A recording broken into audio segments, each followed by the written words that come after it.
Hey, look, these are the three things that separate elite hoopers from everybody else. And most of y'all don't got none of them. Number one, consistency. Average hoopers only train when they feel like it or when it's convenient for them. Elite hoopers, they show up every day. They pulling up to them workouts when they tired, when they stressed out, when they overwhelmed with homework, when nobody else watching. They there. They just don't miss days, man. They too busy stacking them. Number two, intent. Elite hoopers, they intentional about everything that they do. The average hoopers, they just go through the motions, G. They only do stuff if they homies invite them or if it make them look cool. And even if they do it, they going half-ass. Now, the elite hoopers, they always locked in, bro. Breaking down film, making sure they eating the right food, staying in that weight room. They grades is always on point. Schedule is always decent. All of that. And most importantly, they train with a purpose. Every rep means something. And number three, that dog mentality. Now, your average hooper, they just want to look good. But the elites, they want to dominate. They don't care about comments, rankings, politics, none of that. The moment they step in that gym, they got something to prove every time. So if you're not consistent, intentional, or you ain't got that dog in you, don't sit around here wondering why ain't no coaches calling your phone or you ain't got no offers, G. Fix those three, and I guarantee your whole basketball life gonna change. Yo, having a sexy game does not get you recruited, bro. All that cute Mr. Cool shit, the step backs, the not holding your follow through on your shot, all them crazy ISO moves. Coaches don't care about none of that, man. Yeah, that might impress your homies. It might even get you a couple of comments on IG, bro. But that does not get you a scholarship. You know what really get you recruited? Being a dog. Being the best player on that court on both ends. Being that guy that can get a bucket on anybody. Diving on the floor for loose balls. Guarding the other team best player. And rebounding like his life depend on it. Coaches want kids that play with energy, effort, and that make impact. Not the guy that's out there trying to look cool. You can't finesse your way into college basketball, G. You gotta outfight somebody. You gotta show a coach that if you give me this scholarship, I promise you that I'm gonna come to your program and play hard and make winning plays every single possession. So stop worrying about being pretty, bro. Be tough. Be a dog.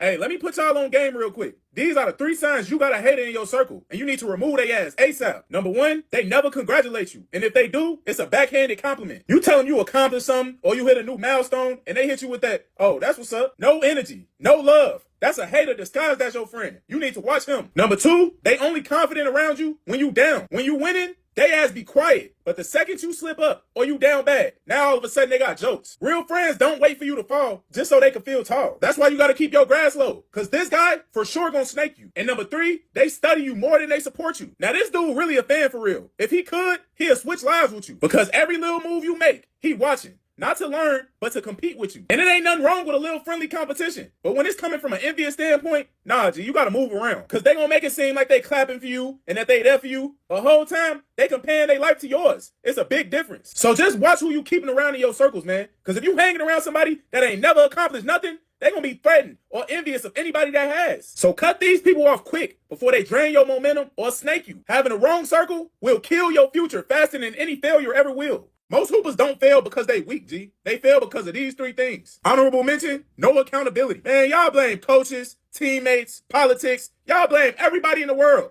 but the person looking in the mirror. Real growth happens when you start acknowledging your wrongs, your flaws, and start fixing them. Number one, their identity is fragile. The moment somebody criticizes you or coach bench you or you have a bad game, you just gonna crumble and fold, G. Fellas, if your confidence is based on approval, you gonna break every time pressure hits. You gotta be made of steel, man. Number two, they too busy chasing validation and not improvement. You want all the glory, the likes, the comments, the highlights, the mixtapes, but you don't want to do the hard stuff that nobody see. Them late nights, early mornings, none of that. You really only hooping for attention, bro. You ain't trying to master your craft for real, and that's why you're gonna stay average forever. And number three, they run from discomfort. Anything that exposes a weakness, they avoid it. Anything that make them look bad in the moment, they hide from it. But that's exactly why they game never evolve. You got to get out your comfort zone in order to grow, bro. Hoopers don't get stuck because of lack of talent. They get stuck because mentally, they not built for the parts of the grind that's not glamour. Hey, let me keep it a buck with y'all. It's three things that coaches absolutely hate doing. And I can promise you that every coach gonna agree with me. Number one, talking to parents. Cause why am I sitting here going back and forth with a grown ass adult about why your kid not playing after we just won the game? Knowing that your kid don't even take basketball serious, G. He don't be putting in no work. He be half-assing in practice. He don't even be doing his push-ups, none of that. Parents be acting like we be hiding minutes in our pocket. No, if your son was good, he would be playing. So do not come talk to me unless you're trying to make a donation to the team or offer a kid a ride. But if it ain't one of them two, please get out of my face. Number two, trying to convince your team to play hard. Like, bro, why am I giving a TED Talks after every game about effort? Y'all really need a motivational speech to play hard, to dive on the floor, to go after every rebound, to care about winning? That's crazy. And number three, repeating myself. Man, this gotta be the worst one. Cause why am I repeating myself every single day like I'm a broken record? Now, it's understandable if you couldn't hear me because you all the way down on the other end of the court. But if you within a close distance, you need to lock in and listen, bro. Because if you're one of these guys that's always saying, what'd you say, coach? I couldn't hit. Bro, don't piss me off, man. Feel like I'm coaching a bunch of third graders, G. Because if y'all really talking about playing at the next level, y'all better be locked into everything coach saying, or y'all gonna be on the first thing smoking. So if you a hooper watching this, tighten up, bro. Because if coaches could agree on anything I ever been saying, it's this list right here. Bro, these 3 things make me furious as a coach. Like, when I see this, I genuinely lose my damn mind. Number 1, smoking easy layups. Y'all don't understand how frustrating it is. You literally just drew up the perfect play. The player catch the ball wide open, nobody in sight, and he smoked the layup, man. Like, finish the damn layup. That shit be so weak to me, bro. Like, y'all be on fast breaks. It's just you and the other man, and you going up with this soft stuff, avoiding contact, and then end up smoking the layup. I ain't got no choice but to take you out, G. Because that's the easiest 2 points y'all gonna touch all game, and y'all killing my run, man. Lock in. Number 2, when my team don't show up ready to play, ain't nothing worse than looking at your squad, seeing dead eyes, ain't no energy, nobody locked in, just jogging through the warm-ups, and then they just think the game gonna magically play itself. No, energy carry throughout the whole team. And don't let your best player not be locked in. Oh, man, y'all cooked. The vibes in pregame and in the locker room tell me everything I need to know before the ball even gets tipped. And number 3, when a player be more worried about looking cool than actually just hooping. All that fake swagger, jogging back on defense, not holding your follow through on your shot, just trying to look overly cool. It genuinely blows me, bro. Stop trying to impress the crowd, G. Impress the scoreboard. Because ain't nobody gonna leave that game like, man, I just seen the coolest basketball player I have ever seen in my life. No, you look like a goofy. Because when you around here looking crazy because you ain't got no offers because you wanted to be Mr. Cool, don't say I ain't tell you so. So players, fix these 3 things so y'all coach can stop crashing out, man. Yo, if you want to watch some good basketball, watch college hoops. Now, I'm not knocking the NBA. It's the best players in the world, G. You can't go wrong. But their league is built for entertainment. It's really a big show. Highlights, high-scoring games, fast-paced, big names, storylines. So if you're a basketball player and you watching that for anything other than entertainment, you tweaking, G. Now, college, that's where you're going to see dudes fighting literally for every possession. In college, they actually playing for something. Not saying they not playing for nothing in the NBA, but it's different. Y'all know what I mean. You see guys playing hard every possession. Teams running actions. Guards coming off of stagger screens. Bigs hard hedging. Everybody rotating fast on defense. They talking, all of that. College coaches damn near got to play chess every possession. When you watching college basketball, you seeing players buying into systems, sacrificing, diving on the floor, taking charges. Just hungry hoopers, man. So if you really want to learn the game, spacing, tempo, reads, discipline, cut on a college game. Just watch some of the elite programs. Watch a Villanova possession. Watch Michigan State defense. Watch a UConn offense. You're going to learn more in 20 minutes of that than 2 hours of the NBA. So always remember, fellas, the NBA is exciting, it's fun, it's entertainment, but college hoops, that's education. Know the difference. No, these are the top 3 hardest shots in basketball, and I can almost guarantee every hooper gonna agree with me. Honorable mention, and this mainly applies to the weak players, a wide open fast break layup. Now, if you out here smoking wide open layups, you need to lock in, bro. Now, I can definitely see why this happens. You all alone, nobody chasing you, gym dead silent, but one misstep, and you cook, G. And don't let no honeys be sitting courtside. Oh, man. It's all bad, G. Number 1, a wide open 3. I don't know why, but when it ain't no hand, no contest, no pressure, it feel like the most pressure shot. Like you feel like you're supposed to automatically green these, but if you miss, you feel weak as hell. You get to thinking about your form, your feet, your life decisions, your ex all in one. And don't let you airball, G. The whole gym clowning you after that. Number 2, the corner 3. Now, they say this is one of the easiest shots in basketball, but I beg to differ. Now, we all know, if you shoot corner 3s, you'll be lucky that the ball even hit the rim, because most of the time, it's hitting the side of the backboard. Now, if you a corner 3 specialist, you need a raise, more playing time, something, because that shot hard as hell. And number 3, free throws in the clutch. Boy, your legs start getting heavy, arms start shaking, you start second-guessing yourself, and don't let the gym be dead silent and you airball. Oh, man. But if you a real goon, you gonna step up to that line and knock both of them down, period. But if you miss both with the game on the line, man, the whole school is getting on that with you tomorrow. Best believe. Now, these are my top 3 hardest shots in basketball. If y'all got any other shots, drop them down below. I want to hear it. Bro, some of y'all be so worried about what level y'all playing on, whether it's JV or varsity, that y'all forget to dominate the level that y'all at. You mad that you ain't on JV. Mad that you ain't on varsity yet. Bro, listen, if you was truly ready for that next level, that coach would be a straight up fool not to move you up. High school coaches not around here holding their team back just to hold you back. If you could really help varsity win today, you would be up there today. So instead of walking around pouting and walking around looking defeated, how about you kill where you at? Dominate the level that God put you on right now. Because if you can't dominate on JV, what makes you think you're going to touch the floor on varsity? You're going to be up there looking slow, sitting on that bench, wishing that you never begged to move up. So stop trying to skip steps, G. Stop trying to put the cart before the horse. So everything that you get, you got to earn it, bro. Prove it. Produce. Show that coach why he needs to move you up. Because when you finally ready, God gonna make sure that you move up himself. So just worry about killing where you at first. The next level gonna come. Let me give you 3 ways to decrease that game day anxiety instantly. Honorable mention, listen to some good music. Man, it's just something about your favorite playlist that'll have you feeling confident, loose, and in your bag for real. Music really set the tone. Number 1, control your breathing. Most of y'all be having anxiety because y'all heart be racing, G. So to slow it down, you gotta take deep, controlled breaths. 4 seconds in, 4 seconds out. Do that 5 times. After you do that, you gonna feel your shoulders drop and your whole body gonna feel relaxed. Now you ready to go. Your mind gonna go from being I'm nervous to I'm locked in. Number 2, get your body moving early. Don't just wait till warm-ups to start waking up. Get a little sweat in before you even touch the court. Do some jump rope, some ball handling, some form shots. Movement kills nerves. The more you move around, the more your body wake up and the more that anxiety disappears. And number 3, think good thoughts. Now for real, you really gotta envision yourself playing at a super high level. Making shots, making winning plays, seeing yourself calm, confident, and in control. Because your brain don't know the difference between your imagination and reality. So give it something positive to believe. Do these 3 things, and you're going to start walking into that gym way more calm,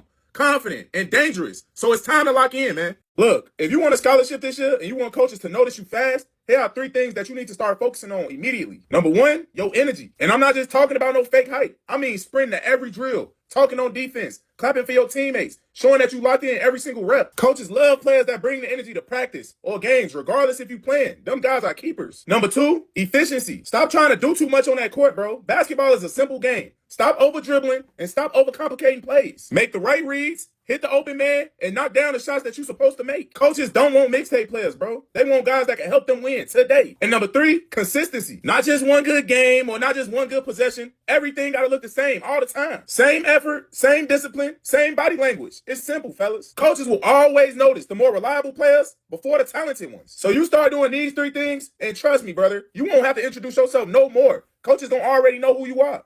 I want y'all to listen to this real quick. My work never changes. Like, wake up, go to the gym at night, end up in the gym. Like, over the break, I was just in the gym. My work's never going to change, so I know that when I get in the game, the results never going to change. If I have a bad shoe at night, like I said, it's not going to be for long because I know the preparation's always there, so it's just go do that.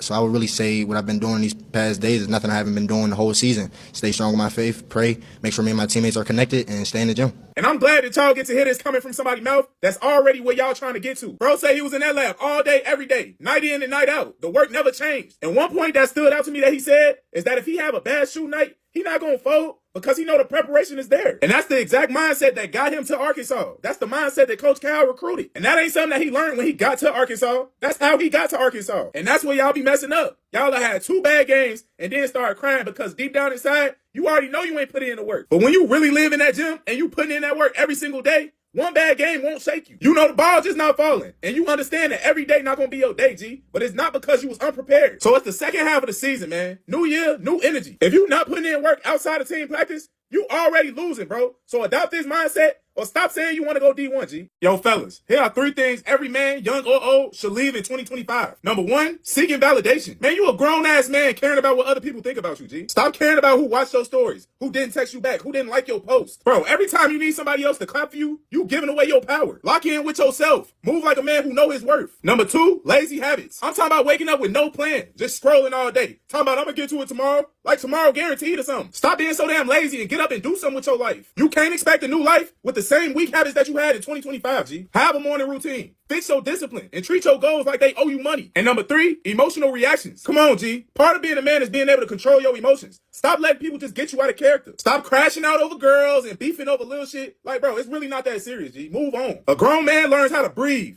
think, and respond with purpose. That's how you protect your peace, your reputation, and your future. It's 2026 now, man. Be disciplined, be intentional, and be dangerous in a good way. Leave that old version of you back in 2025 and step into the man that you're supposed to. We only got a few hours left in 2025, and some of y'all already planning to waste y'all 2026. So let me give you 3 ways to stay disciplined going into this next year so you can actually finish your basketball season strong. Number 1, remove the distractions now. Don't wait until the clock hit midnight to pretend that you locked in, G. Start tonight. Whatever don't serve you, gotta go. If it don't make you a better hooper or a better person, it don't need your attention going into this next year, bro. Number 2, show up on the days when you don't feel like it. Everybody motivated and locked in on January 1st. That's easy. Let's see who locked in a month from now. Because the disciplined people, they still working on January 16th February 3rd, March 12th. It don't matter the date. They still locked in when nobody watching. Because that confidence don't get built up from your consistency and trusting yourself to show up every day. And number 3, hold yourself accountable. This year, stop lying to yourself about how much work you putting in when you know damn well you ain't really locked in for real. Start tracking everything. Track your workouts, track your progress, and track the days that you skip because you ain't feel like doing nothing. Because when you see them numbers, you can't fake it. Them numbers don't lie. It's right in your face. Discipline gets way easier once you stop letting yourself off the hook and holding your feet to the fire. Your 2026 is only gonna change if you do. So lock in now, or you're gonna look back and be blaming everything and everybody else for why your year didn't go how you wanted it.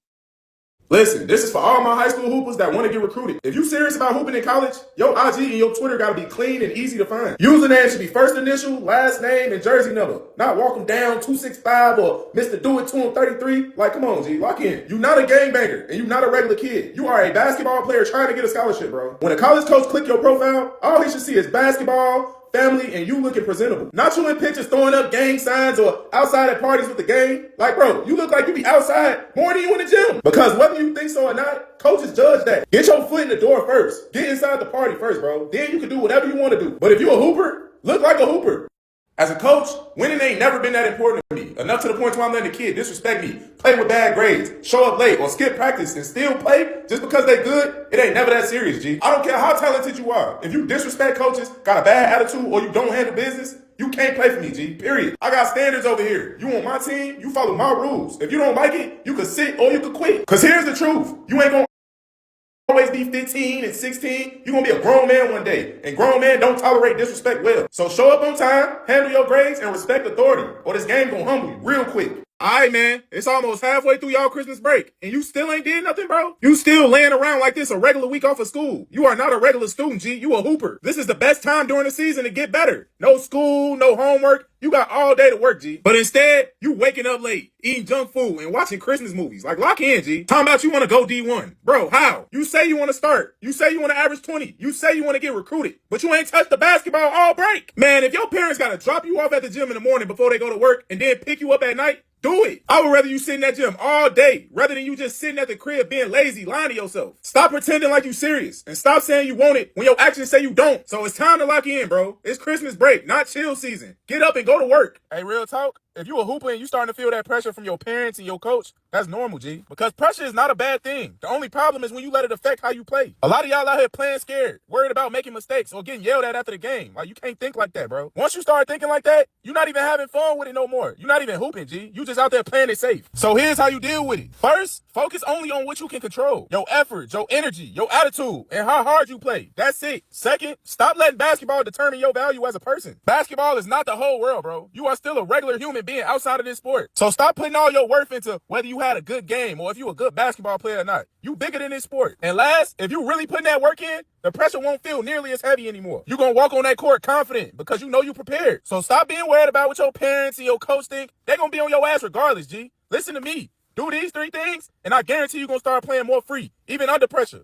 Bro, some of y'all so focused on making it and going to the NBA that y'all not even enjoying this time that you never gonna get back. Man, listen, if you in 8th grade, JV, varsity, I don't care what level it is. Enjoy the journey, bro. Enjoy them bus rides, them tournaments, practicing with your homies. Just enjoy being a kid, bro. Hooping because you love it. A lot of y'all making it about NBA. I gotta make it to the NBA. And y'all skipping the grind to actually make you who you are. You putting the cart before the horse. Just dominate where you at, bro. Level up every year and become a killer at every stage. Because the NBA, it's gonna always be there, G. It's not going nowhere, no time soon. But these moments, these memories, these laughs, you don't get them back, bro. Because once you get older and you actually make it, it's a business, G. It's not fun no more. It's contracts, pressure, expectations. That's why y'all be hearing about all these NBA players having anxiety and being depressed. Why do y'all think that is, G? It's because they know it's not fun no more. It stopped feeling like real basketball. So enjoy the stage that you in right now, bro. Lock in, keep getting better every day, but stop rushing your blessings. Real talk. There are 3 ways to know if your coach really rock with you. Now, if he ain't doing none of these things, I ain't saying you ain't a cool kid, but you're not one of his favorites. Number 1, he stay on you about everything, bro. Now, if he never say nothing to you or he never really hold you accountable for real,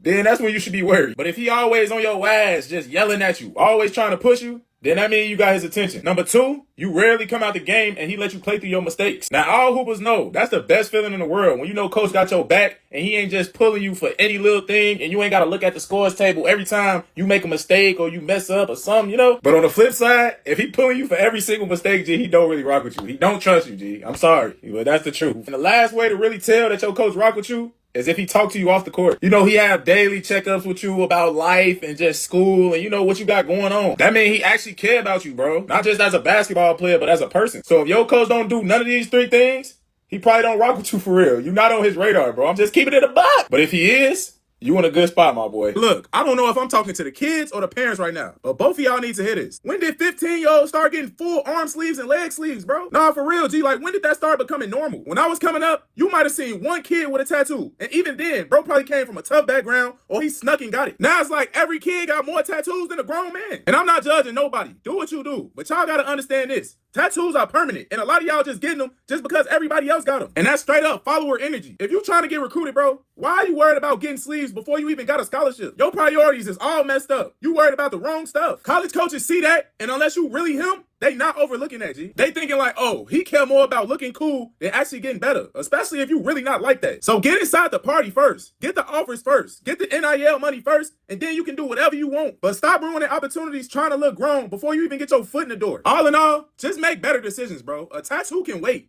Every hooper make these 5 mistakes, and I guarantee at least 2 of these are killing your game right now. Number 1, you dribble too much. You just dribbling just to dribble. Like, bro, you're killing my offense, dude. You not reading the defender. You don't know what's going on in the game. You just pounding the air with the ball. That's wasted energy, and you killing our ball movement. You're not Kyrie. Pass the ball. Number 2, you only play at one speed. If you don't play with no pace or no poise, bro, you're super easy to guard. Learn how to start switching up your speeds. Know when to slow down, and then when to explode. Number 3, you scared to use that weak hand. And I know why that is because most of y'all don't work on it. But bro, if you only one hand dominant, coaches and players know exactly how to guard you. And that's the worst feeling in the world, bro. When you got the other team coach and everybody on the bench yelling, send them left, send them left. He ain't got no left. Like, bro, get it together. Number 4, you do a lot of standing and observing on that court. Fellas, the most high-level players, you will never catch them just sitting around waiting for somebody to pass them the ball. Unless they're a knockdown shooter. But other than that, if they don't have the ball, they cutting, they setting screens. They just moving so that they can create space and opportunities for the rest of their team. And number 5, you don't watch film at all. You think you getting better just by hooping. When the real improvement comes from them film sessions, bro. Now you get to understand why you made or missed certain plays. So fix those 5 things and you're going to instantly separate yourself from 90% of the hoopers. Let's just keep it real. Some of y'all don't really love basketball, and it shows. Here are the top 3 signs you don't really love basketball. Sign number 1, you chubby and you out of shape. And I'm not body shaming, but let's be real, bro. How many chubby NBA players do you see? How many pros didn't have abs and wasn't chiseled up when they was in high school and college? Because, G, if you love them Twinkies and them cakes and McDonald's more than you love working out, you don't love this for real, G. Because there's no reason for your body to be looking like that, bro. If you was really serious, you would treat your body like it matters. Sign number 2, your grades is trash. Please explain this to me, bro. How you gonna hoop if you ineligible all the time? I hope y'all know that when you sign to a college, you still got to get accepted by that school, and that's based on your grades. So if you still not taking school serious and you think that it don't matter, basketball clearly don't matter to you either then, because they go hand in hand. And sign number 3, you can picture yourself quitting. Bro, if you one of these kids that's always thinking about quitting when stuff get hard, or you always telling people, man, I'm gonna quit this, I'm gonna quit that, you don't really love it like that, G. Because real hoopers don't have no exit plan. They just fight through whatever they got going on, bro. So before you get to saying ball is life and I love basketball, ask yourself, if any of these actions match up to you, you don't really love this sport, bro. Parents, please stop coaching from the bleachers, bro. Look, parents, this season, just sit down and be a parent. Don't be yelling and all that rah-rah trying to coach your kid from the stands. Just sit down. You're not helping nobody. You embarrassing your kid, you confusing the coach and their teammates, and you only making it about your kid instead of the team. If you really want to help, do it outside of the game. Watch film together. Take them to the gym. Give them constructive criticism on the way to the game. But don't do it at the game, G. Because all that chirping not just annoying for the players and the coaches, but all the other parents in the gym looking at you like you crazy. And since they be scared to tell y'all, I'm gonna be the one to do it. Stop, bro, because it's annoying. Real talk. Your kid is not trying to look up at you for confirmation every time they do something. Just let them hoop. Because it's either your kid got it or he don't, bro. But it's not your job to be trying to coach him. Let coach do his thing. So just be a fan, let them play, let them grow, and you just do the work where it actually count, outside of the game. All right, man, listen. This for everybody that been hitting me up for months asking, hey, coach, when you gonna be back in the gym? When you gonna be back training? This is the week. I'm officially back. Man, I've been gone for damn near 6 months on my little hiatus, but now it's time to lock back in. So if you in the Chicagoland area and you serious about getting better this offseason,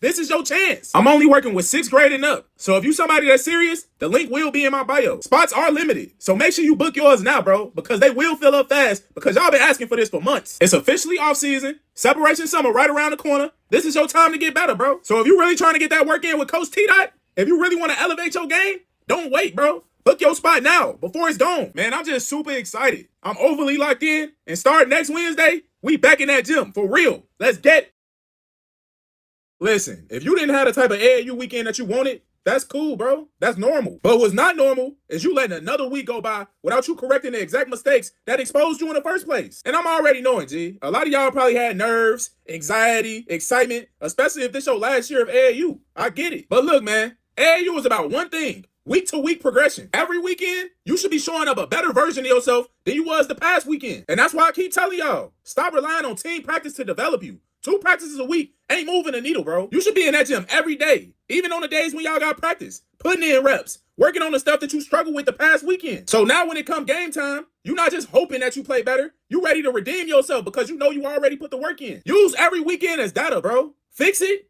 get better, then show it. Simple. Hey, listen, this gonna hurt a little bit, but you need to hear this. The harsh reality, your game ain't progressing because you're not working hard. Your game ain't progressing because you don't know who you are as a player. And when you don't know who you are, you train the wrong things, you watch the wrong players, and you build a game that don't even fit you for real. A lot of y'all be in that gym every day, man, but you not building your game. You just guessing. No structure, no foundation. You out here working out like somebody you seen on IG or YouTube instead of becoming the best version of yourself. And that's exactly why most of the stuff that you be working on never translate. Because that's not who you are, bro. His play style is totally different from yours. And that's why you're going to keep getting overlooked by coaches. And that's why you're going to always feel lost. Section 1 of my new book, The Skill Development Blueprint, is literally called The Foundation. Knowing who you are as a player. And this section alone will fix this. It forces you to confront your strengths and your weaknesses, the holes in your game, your player identity, and the exact direction your development needs to go in. So if you're serious about your career, man, stop training blind. Hit that link in my bio, go grab the book, and build your foundation the right way. Bro, you want to know why you not getting better? Why you stuck in the same spot? It's because you way too focused on everybody else but yourself. You scrolling all day to see who got what offers, who in the gym, who's playing for this AAU team. Bro, who cares? None of that is helping you get better as a player, G. Every time you worry about somebody else's life, you take away energy from yours. And that's why you're not leveling up. You comparing, watching, damn near stalking other people's journeys, and you're not even locked in on yours. And I understand that's the precedent that social media has set, but you should not be that involved in other people's lives, G. Sometimes the best thing you could do, bro, is just log out, deactivate your pages, and disappear for a little bit so you can actually start working on yourself. Focus on your grind. Your habits, your goals. Because the moment you stop chasing and caring about everybody else's timeline and start locking in on yours, that's when you're going to finally start to grow. So lock in on you, bro. Everybody else's story does not matter at all. Write your own. Yo, if you a guard that's trying to get recruited this AAU season, listen up. Because this is how you're going to stand out. Honorable mention, first you got to play for an AAU team that puts you in front of coaches. No exposure, no recognition. Simple. Number 1, be a winning player. Yes, that means winning games, but also having good energy. Being coachable, having a good attitude, always talking on the floor, never taking plays off. Coaches see all of that stuff, and those are the type of guys that they recruit. Coaches want winners. They don't just see stats, they see how you impact the game. Number 2, play smart. Make the right reads. Know when to speed it up, when to slow it down, when to pass, when to score. Be active. Control the tempo and make plays that actually show that you know and understand the game. Because having a high basketball IQ is what separates the average players from the great ones. And number 3, play aggressive on both ends. On offense, attack every chance you get. Play downhill. Take your shots. Exploit mismatches. On defense, you need to be locking up. Playing them passing lanes. Getting steals. Always communicating. Relentless players are the ones that's getting recruited. I hope y'all know that. Them passive ones, they getting overlooked. So bottom line, if you want coaches to notice you, you got to be seen. You got to be a winning player. You got to be smart. And you have to be aggressive, G. Just be that guard that they can't ignore.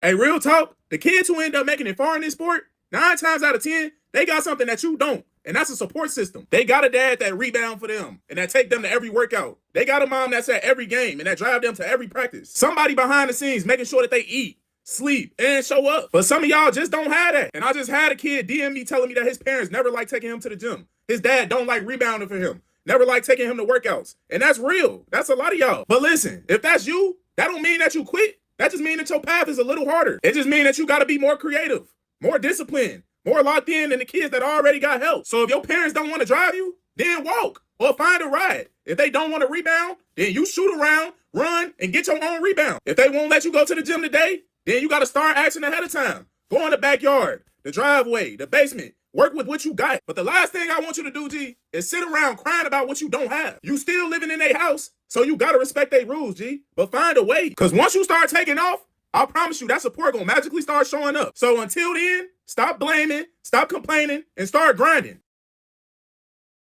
Yo, I be seeing too many of y'all trying to master every single move in the book. Please stop, bro. You don't need 10 to 20 moves in your bag, bro. That's too much. All you need is 2 to 3. That's it. Master those 3, and I promise you the finger's gonna be just as scared as if you mastered 15 of them. And even if they know what's coming, that don't matter, G. They still can't stop it. Because you done worked on that move thousands and thousands of times that it's just automatic now. And once your moves become automatic, your bag become unstoppable, and you hooping off straight instinct, you not just playing no more, you controlling the game. Add a counter or 2 off of those, now you untouchable. Cause think about it, G. Unless you really like that, it's rare that you gonna get an ISO call during the game. But just know, in the back of your mind, if you do ever get in an ISO situation, you got 2 to 3 go-to moves that you could kill anybody with. So all in all, just stop practicing so many damn moves. Pick your 2 moves, master them, and start dominating. All right, man. So somebody just DM'd me asking me, like, Coach, what should we eat before games? And listen, I'm not no health specialist. I'm not no nutritionist. So whatever I tell y'all, make sure y'all go do y'all own research on it too. But what I do know for sure is that food is energy. It's your fuel. It's basically how you move, how you feel, how you able to lock in during the game. But one thing I really want to emphasize is that you should not be pulling up on no empty stomach or eating a bag of Flamin' Hots or some candy, man. That's literally the fastest ticket to feeling terrible and losing. Bro, you gotta eat stuff that make you feel good. That's gonna give you energy. So whether that's fruit or granola bars if you short on time, or protein and carbs if you got a couple of hours, like eggs, chicken, bacon, oatmeal, whatever works for you, G. And you definitely need water, bro. Because the last thing you want to do is be out there cramping on that court, man. So make sure y'all eat smart and hydrate so that fuel can help you dominate.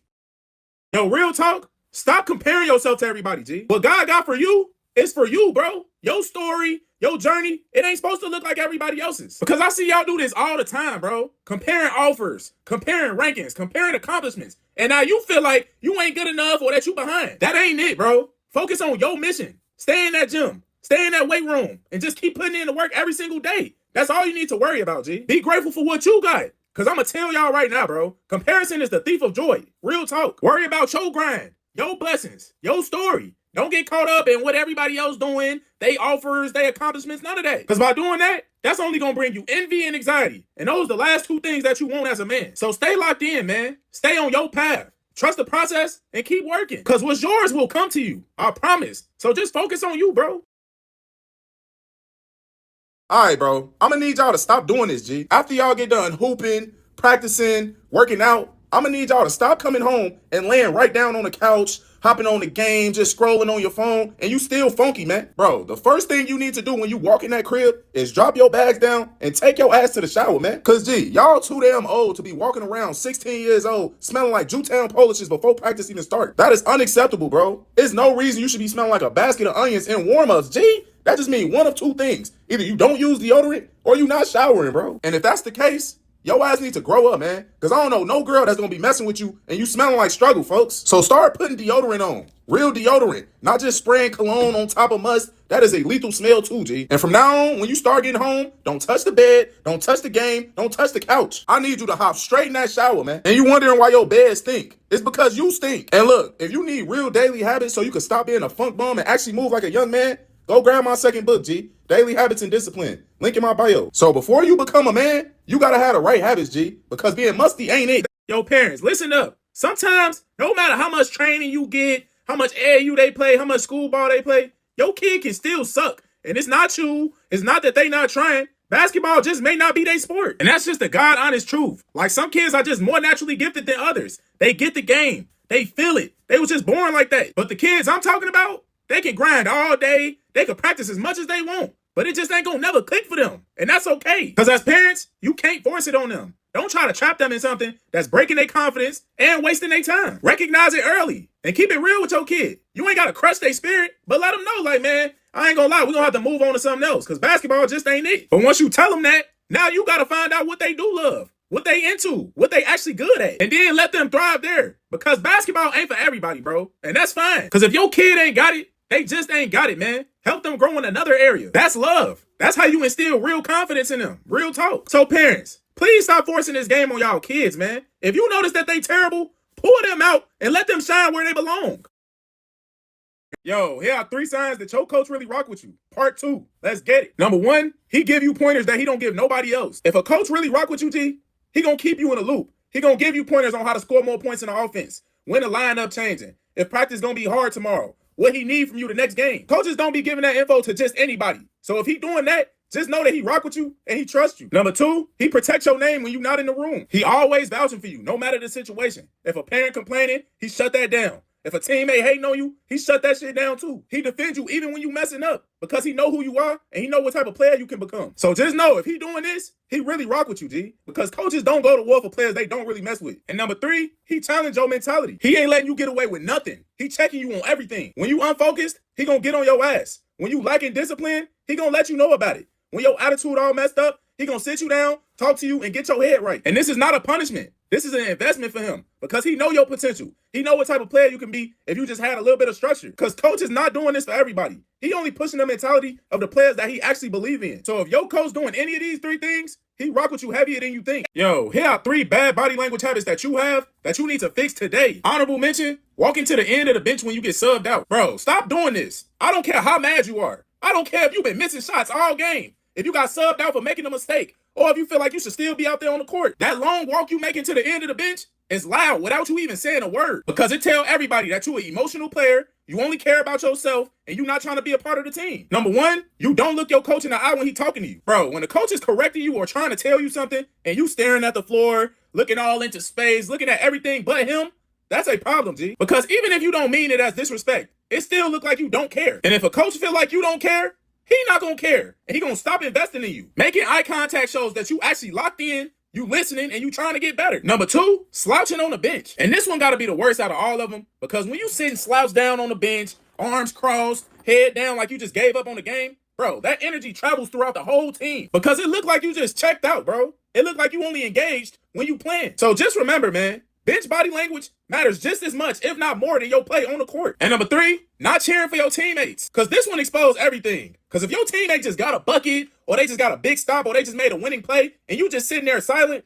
you just look like you hating, G. That's selfish energy. But when you score or do something good, you want everybody else to cheer for you, right? So you need to do the same, bro. And when you do this, you not only killing trust with your coaches, you killing trust with your teammates. Plus, coaches at the next level, they not dealing with this type of stuff, bro. They only want players who are invested in winning, not their own highlights. And the crazy part is, a lot of y'all think y'all losing opportunities or y'all not getting offers and stuff because of y'all skill. And that's not even the case, G. Sometimes it's because your body language is telling coaches everything they need to know about your mentality before they even see you play or talk to you.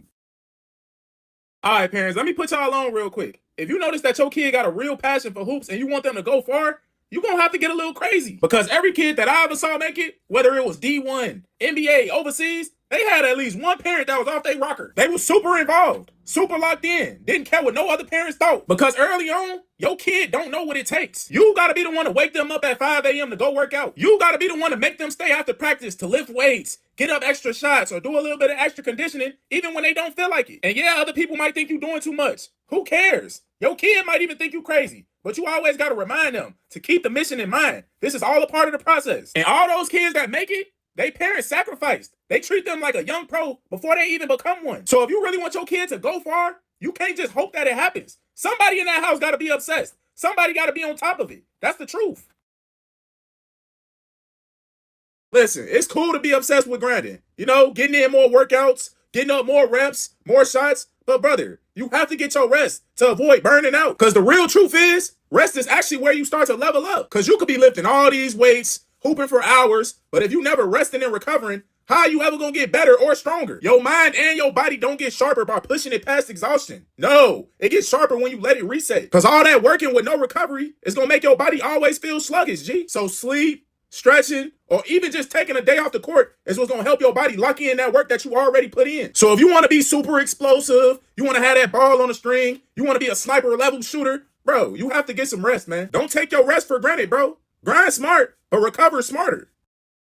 Hey, man, did y'all see what happened last night? The ball, and who better than this guy? Get it into Boozer, back for Sarr, ahead, Boozer, that ball deflected and stolen by Mullins. Caravan, 2 seconds, Mullins tosses it up. Ah! It's good with point 3. Bro, that was a classic example of why you need to play this game into the final seconds. Because UConn was literally getting smoked by 20, bro. The game looked dead. Shit, I was watching the game. I walked away because they was getting smoked by so much. I goes to make some content. I come back in to them hitting a half-court buzzer beater, man. Fact that thing. Literally all bottoms, no net. And now UConn sitting there with the win, G. And that right there, that's heart. That's championship DNA. They could have easily folded, bro. But they didn't. They didn't feel sorry for themselves. They just kept hooping. Meanwhile, Duke, Y'all got championship DNA too, but y'all was tweaking last night. Cause that last possession was absolutely horrible. All my guards, listen to me. Take care of that damn ball, man. Cause Shorty did not even have to make that pass, bro. Like, why are you passing the ball? Just hold it and get fouled, man. Just make your free throws, G. That's all. But that lazy ass pass, man, that's how you lose games. So let this be a learning lesson for you, bro. Play this game until the final buzzer.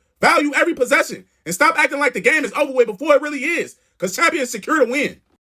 Hey, man, did y'all see what happened last night? The ball, and who better than this guy? Get it into Boozer, back for Sarr, ahead, Boozer, that ball deflected and stolen by Mullins. Caravan, 2 seconds, Mullins tosses it up. Ah! It's good with point three. Bro, that was a classic example of why you need to play this game into the final seconds. Cause UConn was literally getting smoked by 20, bro. The game looked dead. Shit, I was watching the game. I walked away because they was getting smoked by so much. I goes to make some content. I come back in to them hitting the half-court buzzer beater, man. Fact that thing. Literally all bottoms, no net. And now UConn sitting there with the win, G. And that right there, that's heart. That's championship DNA. They could have easily folded, bro. But they didn't. They didn't feel sorry for themselves. They just kept hooping. Meanwhile, Duke, y'all got championship DNA too, but y'all was tweaking last night. Because that last possession was absolutely horrible. All my guards, listen to me. Take care of that damn ball, man. Because Shorty did not even have to make that pass, bro. Like, why are you passing the ball? Just hold it and get fouled, man. Just make your free throws, G. That's all. But that lazy ass pass, man, that's how you lose games. So let this be a learning lesson for you, bro.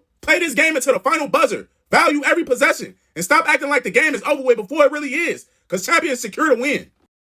Yo, listen. If you can't hit open shots, it ain't your mechanics, bro. Because you can have the smoothest release in the gym. But if your mind ain't right and you ain't ready to shoot, none of that matters. Most of y'all be overthinking too much. Hesitating, scared to let it fly. Bro, you gotta trust your shot just like you trust your instincts on a fast break layup. You gotta know it's going in. Stop waiting for permission, G. Stop letting fear dictate how you shoot. Just think about it like this. Every time you pass up an open shot, you telling yourself you're not ready to be great. Cause that's literally your shot. You open, pull it. Stop thinking so much. So if you tired of missing open shots, you tired of not being ready to shoot, and you want to become a real sniper, real knockdown shooter, go grab the Shooter's Bible, G. Link in my bio. This is your ultimate blueprint to becoming a real elite high-level shooter and finishing every opportunity you get. Hey, parents, listen up. And players, too. All that reclassifying and trying to stay down and play against younger guys. Bro, if you're not out there dominating, what was the whole point? Because if you get held back, bro, you better be out there busting ass. I don't care. I'm talking about averaging 30 a game, making it look easy, G. Because if you're not doing that, bro, you basically just exposed yourself. You're not really good for real. Because life ain't about taking shortcuts. It's about leveling up. If your plan is to reclass down just to get an edge, I promise you, college and the league ain't waiting on you, bro. Because for the rest of your career moving forward, you're going to always be playing against older and stronger guys anyway. So it just don't make sense to reclass down. If you're going to reclass up. Play against better competition. Get prepared. Stop holding yourself back on purpose. So just start being real with y'all selves and be real with y'all kids, man. Because the only real flex that matters is being able to dominate kids that's on your level or older. Real talk. Parents, you gotta stop blaming your kids for why they suck. You the real reason. And I'm gonna tell you why. Number one, you lazy. Kids copy what they see you do every day. So if they see you just fat, out of shape, always eating McDonald's and fast food, as soon as you get home, you just pop on the couch, what you think they gonna do? Because kids don't hear what y'all say. They watch how you move. So if you half-assing in life, how do you expect for them to go all in on basketball? You gotta be somebody that they can actually look up to. Number two, you don't take them to the gym enough. And this is part of you being lazy. Because 1 to 2 days going to the gym ain't enough, bro. Especially if you want your kid to be good. If you really want your kid to be one of the best, you gotta have them in that gym so much that it just feel normal to them. Like going to school. But if you too lazy to drive them, rebound, or find somebody that will, don't complain that your kid weak. And number three, the way that you talk to them be terrible. Y'all don't even be trying to understand how they think. Everything can't be yelling, bro. Everything can't be do this, do that. You have to actually sit down and talk to them. Ask them how they feel after games. Ask them what they think they need to work on. Show them clips. Give them solutions. But all that yelling and dictating make them feel like you care way more than they do. And this is going to cause them to start falling back and depend on you for everything. So parents, fix these 3 things and I guarantee you're going to start seeing your kid develop way faster. All right, this is for all my seniors getting ready to commit soon. Please don't go on these visits blind, bro. These are the 3 major things that you better pay attention to before you sign anything. Number 1, do you actually like the school? Not the gear, not the gym, the school, bro. Like, do you actually see yourself being a student there? Because that's where you're going to be living, bro. So if the environment weak, the people weird, the vibes is weird, that's a big red flag, G. You got to feel comfortable. because this is where you're going to be calling your home for the next 4 years. Number 2, who else is coach recruiting at your position? Stop committing without knowing the roster, bro. Because if they already got 3 dudes in front of you and 2 more coming in, why would you walk into that? Go somewhere where you can play early. Ask coach straight up, who else are you bringing in at my position? And number 3, what's their play style? Do they get up and down? Do they let their players hoop? Or is it just slow and controlled every possession, no freedom? Because if you're a free-flowing player, you don't need to go somewhere where coach calling sets every trip down. That's how people waste 4 years. So before you commit, check the vibe, check the roster, check the system. Don't let a visit fool you, G. Put yourself in the best position to succeed. All right, I want y'all to take a look at this. Welcome into News 19 at 6. We start with that breaking news that we learned in just the last half hour. Alabama standout basketball player Aiden Holloway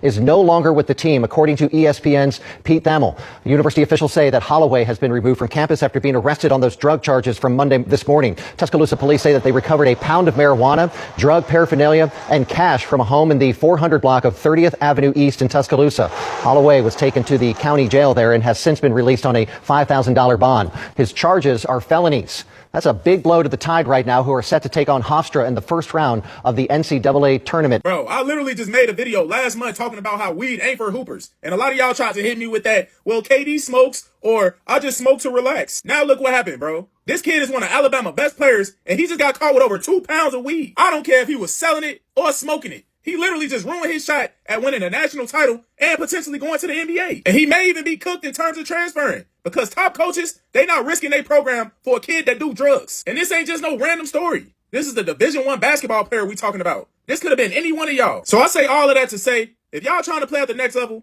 weed ain't it, man. Stay smart, stay focused, or this is exactly where you're going to end up at. I promise. All right, here are 3 signs that your priorities are messed up as a hooper. Let's talk about it. Number 1, you got tattoos, but you don't have not one offer. Bro, why are you spending money trying to look cool or trying to look like a college hooper when not one college is even looking your way, G? How about you start getting in the gym? Get good first. Earn your spot in the party before you start decorating yourself like you already in it. Number 2, you got more casual shoes than you do hooping shoes. I don't know not one serious hooper that got more off the court kicks than on the court kicks. Cause that just tells me that you care more about looking cool at school and at parties than being ready on that court. And look, I get it, bro. I understand y'all want to be fresh and y'all want to look good. But if you got more casual shoes than hooping shoes, that's just crazy to me, bro. That just tell me where your priorities is at. And number 3, your grades is trash. If you fail in classes, I don't take you serious, bro. Cause school not even that hard, G. Y'all just lazy. You can't even stay eligible in high school. And you talking about playing in college? Bro, be serious. So if this is you, fix your priorities, G. And if you need help staying disciplined, go grab my second book, Daily Habits and Discipline. Link in my bio. It's time to stop playing with your future and lock in. All right, so somebody DM me and asked me, should basketball players run track? And look, bro, I'm going to keep it all the way 100 with you. If your whole goal is to play college basketball, why are you wasting time and putting energy into a sport that you're not even chasing? Unless you genuinely love track and you trying to get a scholarship in both, cool. Do your thing. I'm not tripping. But if you not, and that ain't you wasting time, G. Because all them hours at track practice and track meets, you could literally be in that gym getting better at the sport that you trying to get a scholarship for. And don't hit me with that, well, track helps with my conditioning. Bro, you can do the same conditioning inside the gym with a basketball in your hand. The real problem is, a lot of y'all lazy as hell, and y'all need somebody to force y'all to run. Just say that, G. Because if you a real hooper, you already know 95% of the game is running. So get in shape for your sport. Stop doing all this extra stuff trying to avoid the work that actually matters. So if basketball is your real dream, lock in on basketball. Everything else is a distraction.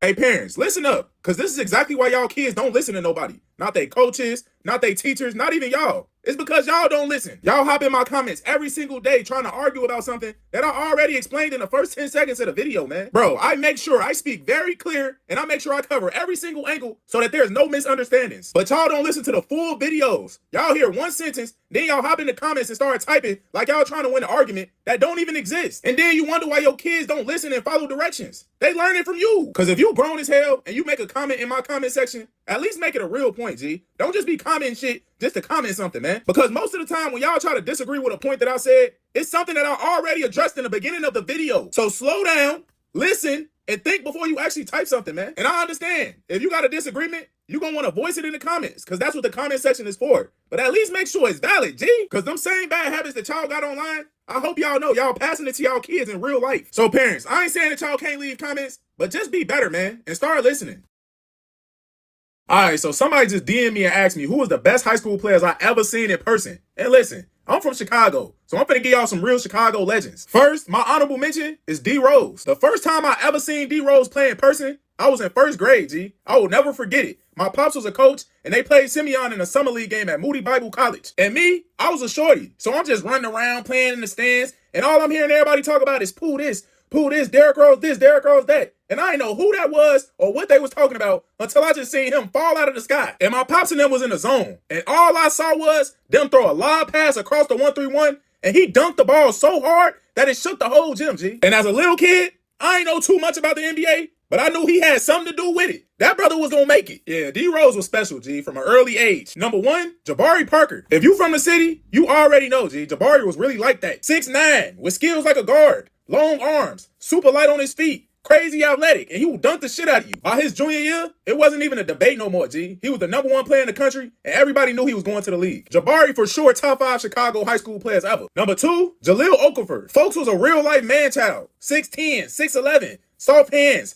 real post moves, and he was polished. He wasn't no goofy big. When I saw him playing AAU the summer going into his senior year, people in the stands was talking about how he could go to the league right now as a junior. That's how dominant he was. And number 3, Tyler Ulis. And I went to high school with Tyler. He was little as hell, all of 5'7", but he played like he was 6'3". Had that ball on a string, deep range, crazy IQ, and he could go off for 40 if he really wanted to, easy. Watching folks hoop every night felt like I was watching an NBA player going against kids. So that's my list, but I want to hear y'all's. So drop yours in the comment section below. Who was the best high school players you ever seen with your own 2 eyes? Bro, I just had a player DM me and tell me that he skipped his whole high school season to prepare for AAU. Like, brother, first of all, stop capping with me. You ain't just skipped your whole season. You got cut. Just say that. But let's just pretend he's telling the truth. That is ass backwards, G. High school basketball is way more important than AAU will ever be. I don't care how fun AAU is. I don't care how lit the mixtapes look. None of that matters more than what you do from November to March. If anything, I would rather you sit out AAU to lock in for your school season, because that's where college coaches really judge you. If y'all didn't know, because if a college coach sees you in AAU and he get interested, guess who he gonna call first? Your high school coach, not your AAU coach. Your high school coach is gonna be the one to tell him what type of player you are and what type of person you are. And the college coach might like you in AAU because you out there playing free, you hooping with no structure, but then he watch you in a real system during the school year, and now he no longer interested because he see you can't play real basketball. So fellas, prioritize high school ball. AAU is all about exposure and getting recognized and getting your name out there, but high school is your resume.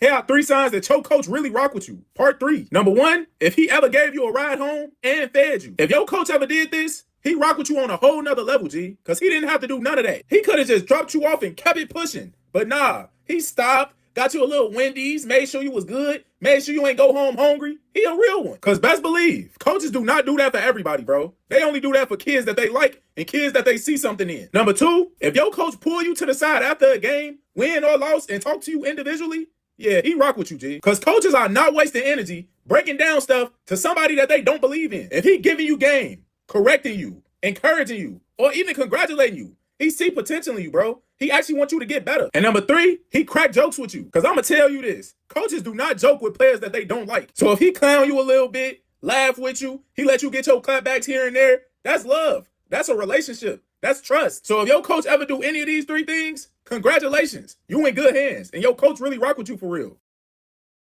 All right, man. Here are 3 signs that your coach really rock with you. Part 4. Number 1, you get special privileges. And I'm talking about little stuff that the average player normally don't get. If the team wearing one shoe, he let you rock a different pair. Y'all pull up somewhere to eat after the games, you get your plate first. If you show up late to anything, he ain't gonna embarrass you in front of the whole team. He gonna pull you aside and talk to you in private. That's real respect. Number 2, he listen to your basketball mind. If you tell him like, hey coach, they can't shoot, I think we should go zone, he gonna listen, and then in the next time out, he gonna make that adjustment. Because coaches ain't doing that for everybody, bro. Because if he think that your IQ is trash and that you weak, he ain't listening to nothing you gotta say. But if he's actually willing to listen to you and implement it, yeah, G, he rock with you. That's a different level of respect. And number 3, he talk highly about you in front of the team. He always using you as the example. Whether it's your work ethic, your motor, your mentality. When a coach speak on you like that, just know it's because he want the whole team to move how you move. So if your coach is doing any of these things, congrats, my boy. He really rock with you heavy.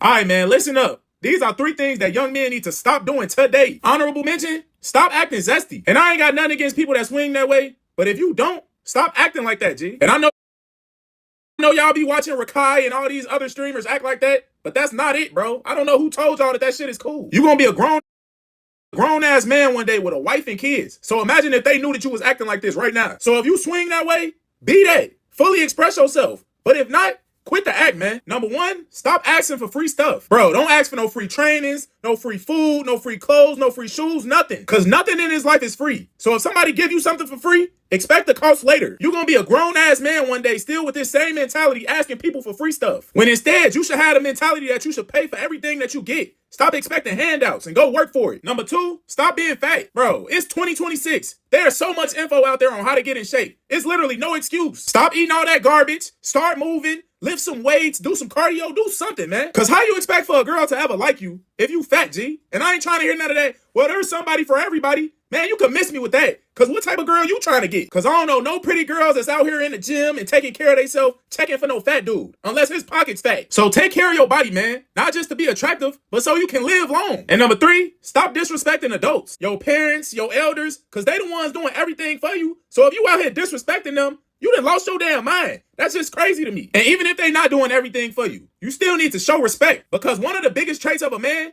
is showing respect, bro. Being disrespectful is not cool. It's weak. So if you're a young man doing any of these three things, you need to stop today and start moving correct. Move like a man.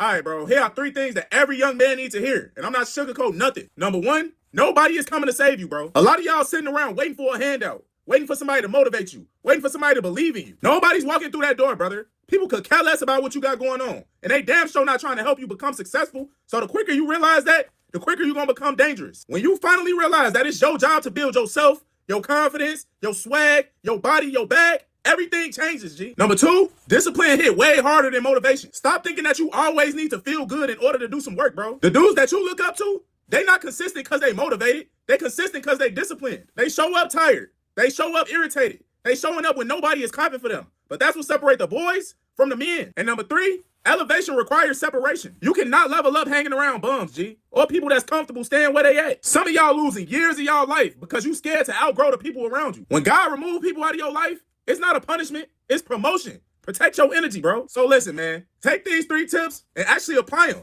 Don't just like the video and move on. Change how you move today. Yo, I'm gonna keep it all the way 1,000 with you, bro. This point in your life, you being a hooper and going to school, going to games, just having fun, this is going to be the easiest your life is going to ever be. Because look, bro, when you in middle school, high school, shit, even college, all you have to focus on is going to school and playing basketball. That's literally it. That's your whole life right now. No bills, no real responsibilities, nobody depending on you to survive. All you got to do is hoop, go home, eat, sleep, and repeat. And I see a lot of y'all around here stressing about basketball, mad about playing time, mad about shots, mad about what somebody said about you. Brother, that is not real pressure. Real pressure is being homeless and not knowing when your next meal gonna come. Real pressure is when you don't got no job and you gotta figure out how to pay rent the next month. Real pressure is when you got a wife and kids depending on you and you can't afford to mess up. So right now, you are in the fun phase of life, bro, even if it don't feel like it. So stop rushing to grow up, bro. Stop saying that you can't wait to get out of school. You can't wait to be an adult. No, you don't, bro. You don't even know what you asking for. Enjoy being a kid. Enjoy hooping, man. Enjoy them fun moments with your teammates. Enjoy playing the game that you love with no real stress on your back. Because once this part of your life is over, it's over, bro. It ain't no coming back. All right, bro. Everybody keep DMing me, asking me how I feel about Bam scoring 83 and passing Kobe and scoring. And honestly, I could care less, G. But one thing y'all gonna stop doing is acting like 83 points is something light. This is the NBA we're talking about. This ain't the YMCA or the Rec League or the 40-plus men's league. No, the NBA. These are the best players in the world. You don't just accidentally score 83 in an NBA game, G. I don't care how he got it, who was guarding him, what the game plan was. 83 points is 83 points. Now, I know he's not the ideal person that we wanted to see break Kobe record. I get it. But a true competitor, they not sparing nobody record, G. Because if I'm Bam and I see I'm getting close to that 80, 100 point mark, I'm going for the record. And that's what he did. So I'm not going to hate on it or call it weak or unethical. I'm going to give the man his credit. Because an 80-point game, regardless of who it is a historic performance. It's just like, damn, I sure thought Kobe was going to have that record for the longest. So now for all my Kobe fans, I feel y'all pain, G. Y'all feel like he broke Kobe record in the most classless way. I get it. But the only real solution to this is that somebody got to break his record now. Whether it's Anthony Edwards, Trae Young, D-Book, Luka, somebody got to break it, G. That's the only way. That's the only real solution. Because it just don't look right, man. You got Wilt, Bam, then Kobe. Man, hell no. All right, man, the second AAU weekend is over with. Talk to me. How you do? Did you go crazy like I said? Or did you just show up hoping for the best? Because I know some of y'all mad as hell right now. Y'all coach ain't playing y'all the right way. You ain't getting the minutes you want. You ain't getting the shots you want. But I'm going to tell you this, bro. That's not the real problem. The real problem is you walked into another weekend unprepared. If you flopped last weekend and you didn't fix it, that's on you, G. You are in control, bro. Not your parents, not your coach, not your teammates. You. So if you mad right now, good. Go do something about it. Let that anger drive you. Go to practice this week, kill, and then get in that gym and put in the work. Work harder than everybody else. Because I'm tired of all that damn crying, man. Stop complaining and stop making excuses. Because every weekend that you play terrible and that you lay an egg is a wasted opportunity, G. Because that's already 2 weekends down, bro. Which means what? You only got 6 more to go? So ultimately, you only got 6 more chances left to prove yourself. So just know, every flopped weekend, every terrible game you play is more and more wasted opportunities, G. So what is going to be, bro? Is you going to sit around and keep whining? Or is you going to get to work and show up next week ready to dominate? It's all on you, bro. It's either now or never. Your choice. Bro, I'm going to just be real with you. Because clearly nobody else in your life want to tell you this. But I'm going to tell you. The reason you not making it, the reason you not elevating in life, and the reason you still stuck in the same spot every single year is because you lazy as hell, G. You don't like working hard. You don't like being uncomfortable. You don't like being pushed. As soon as something get hard, you fold. You just think greatness going to come easy, huh? Brother, nothing in life comes easy. Nothing. Because as a man, being lazy is literally the worst character trait you can have. I would rather choose to be anything else besides lazy. Because when you lazy, you expect handouts. You expect for somebody to come and save you. And newsflash, bro, nobody is coming. And I understand. All of y'all come from different circumstances. Some of y'all are blessed with parents that can plug y'all in and give y'all stuff that y'all not deserving of. And some of y'all not. But if you not, bro, you have to build everything from the ground up. But if you lazy, oh yeah, you in trouble. Big trouble. So get your lazy ass up, put the Twinkies down, put the McDonald's down, get off the game, stop laying on the couch all day, and go outside and be productive, man. Because if you lazy right now, you're going to be a lazy ass grown man, G. And lazy grown men become bums that's asking for money on the side of the street. That's what this road leads to. So fix it now or struggle for the rest of your life, G. It's that simple. Yo, these got to be some of the top 3 worst things that can happen to you in a basketball game. Let's talk about it. Number 1, getting blown out. I think people really underestimate the pain that you go through when you get your ass spanked. And I ain't just talking about no little 15, 20-point blowout. I'm talking about a real old-fashioned ass whooping. 30, 40, 50 points. Because from the jump, it's like your team never had a chance. It ain't no hope, bro. And as a coach, it just be like, man, can this game please end? Like when you getting spanked by 40 plus, that gotta be one of the most humbling experiences as a hooper, man. Straight up snatched your soul. Number 2, when coach subbed the whole 5 out. And I don't care how much you think you hooping out there. If the whole squad looking bad, he pulling all of y'all ass out. That's just embarrassing, bro. Because as a hooper, you know you gotta look yourself in the mirror after something like that happens. Because it's a clear message from coach. Y'all ass out here playing terrible. Y'all BSing, not playing the right way. So come sit down. He gonna punish all of y'all, even if a couple of y'all out there hooping. Because y'all just not playing good basketball, man. And number 3, getting injured. And I ain't talking about no little jammed pinky, no little scrape on your knee. No, I'm talking about a torn ACL, torn Achilles, a sprained ankle. Because it's just like, damn. The first thought that go through your head is like, man, I ain't finna hoop for a minute. Like, yeah, you be in pain, but it mostly be like a mental hit because you know you cooked. Because I done been there before, bro. Sprained the same ankle multiple times in one season. It just be like, damn, I can't catch a break. These are the top 3 things every hooper dreads, bro. Now I want to know, what's the worst thing that ever happened to y'all in the game? Drop it down below in the comments, man. I want to hear it.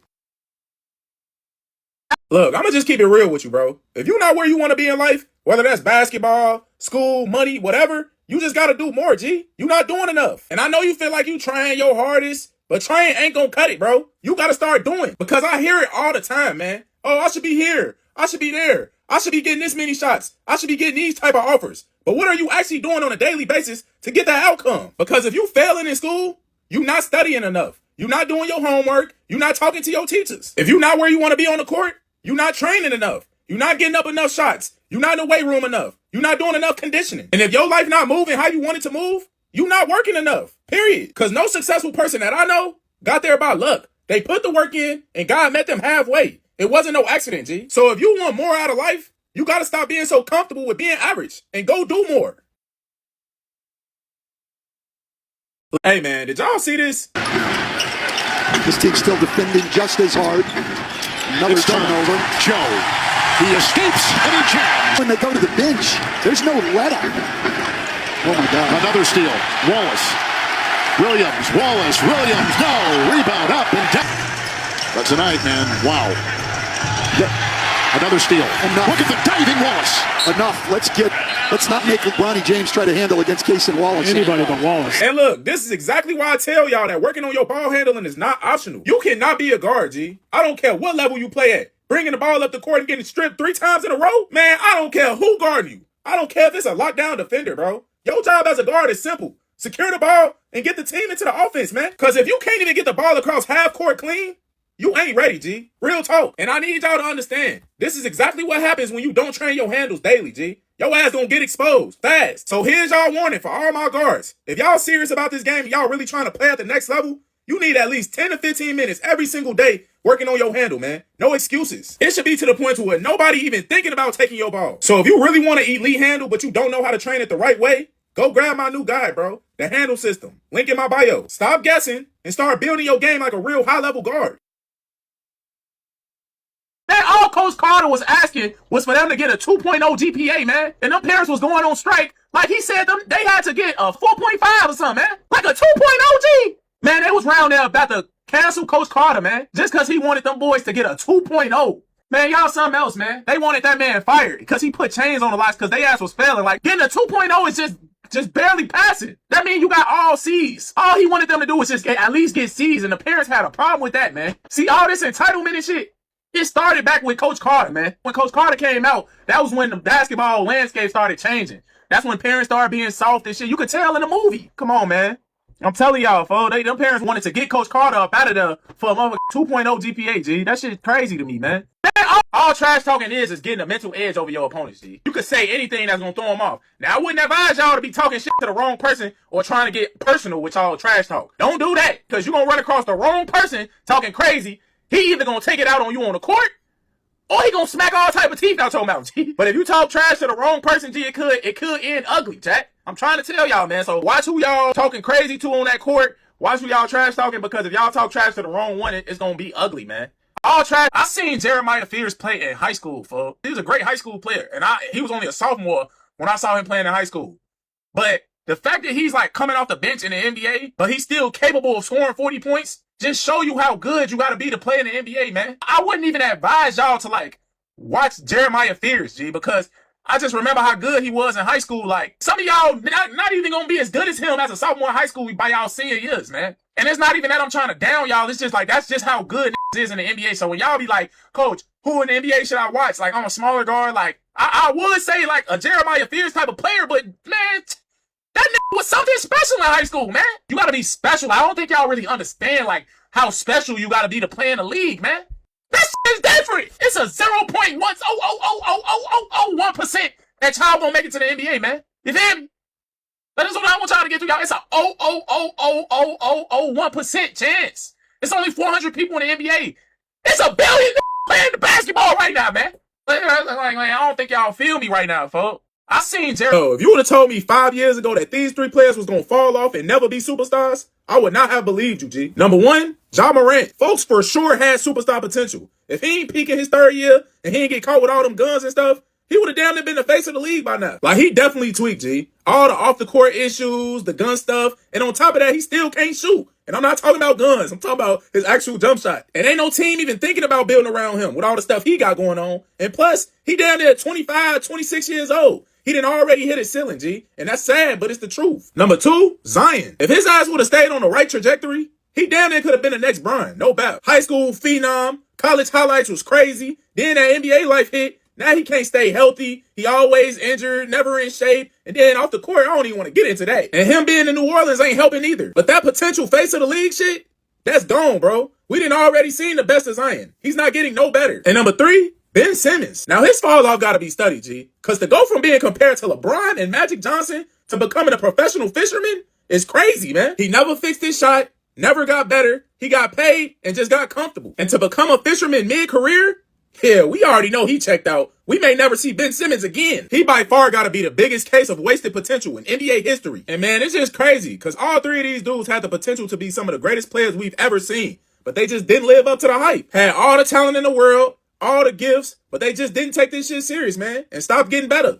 All right, I got to speak on this because y'all tweaking, G. Bro, somebody really commented under that video where I was talking about how De'Aaron Fox needs to get a haircut. Talking about, Coach, you tell these kids to be dogs. Now you want them to care about a haircut? Like what? Since when did being a dog mean that you gotta look scrappy like a bum and not get a haircut? Bro, that's the dumbest logic I've ever heard. Just because I'm telling you to be a dog on the court, don't mean you can't look presentable as a young man. And it's not even just for hoopers. This is for men in general. Groom yourself. Keep a haircut. Keep yourself clean. That's part of being a man, bro. Y'all act like being a dog mean you gotta look homeless. Like, what are y'all even talking about, G? Y'all must have never heard the phrase, when you look good, you feel good. And when you feel good, you play good. That's a real thing, bro. Why would I tell a kid not to care about his appearance? Why would I tell him not to take pride in himself? That's dumb, G. And if anything, you gonna be even more of a dog when you step on that court feeling confident because you got a fresh cut. So before y'all comment any more nonsense, G, please use y'all brains. Being a dog and looking clean can exist at the same time. I hope y'all know that. Matter of fact, they should.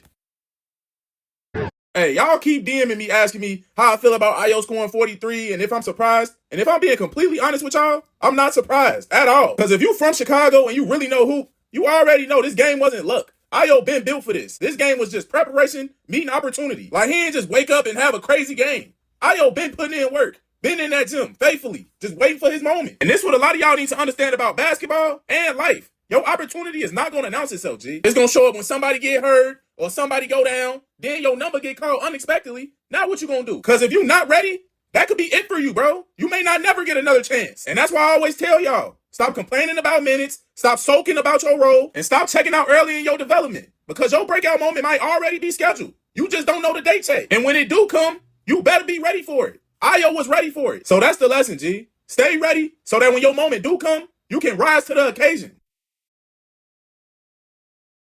Hey, yo, I'm gonna keep it all the way 100 with y'all. One of the worst things you can do as a young hooper is call a cameraman to come record your games, knowing damn well you ain't like that. You already don't be getting no buckets, barely in a rotation, don't be making plays, and you just made your mama pay $300 for a mixtape that you're not even ready for. And what make it worse is you get out there on that court trying to do shit that you ain't never did before. You doing spin moves and all type of crossovers and Euro steps, all that fraud mixtape stuff. And I hope y'all know, y'all coaches can tell when y'all out there playing for the cameras instead of playing for the team. Now you looking stupid and your ass finna be glued to that bench. So listen, bro, my advice to all y'all younger hoopers, if y'all parents can't make y'all a mixtape for free, stop paying for these mixtapes, man. And cameraman, I'm not trying to knock y'all hustle. Do y'all thing, get y'all money. But for all my players, if you know you not like that, please stop getting them, G. What you need to be focusing on is getting so good to the point to where these cameramen is pulling up for free. Get so good that they want to come out just to record you. So stop chasing highlights, man. They're gonna come. You just gotta earn it in that gym. So if you're not on that level yet to where people is coming to your games and just recording for free, your ass needs to get in that lab and get to work. Real talk. And so for all my guards, if y'all really want to get to like that elite level status of being a guard, G, your finishing gotta be A1. I'm talking both hands, scoopty doops, reverses, left hand high off the glass, right hand high off the glass. Like, you gotta have so many different packages in your bag. Cause a lot of y'all got the basic layup package, folks. Y'all got the right hand, regular left hand. Like, that basic ass layup package, G. You gonna need some. Like, you gonna need some of that, G. Especially if you talking about playing at the next level and trying to finish over a 7-5, nigga. Come on, G. You gotta have all the packages, folks. You gotta.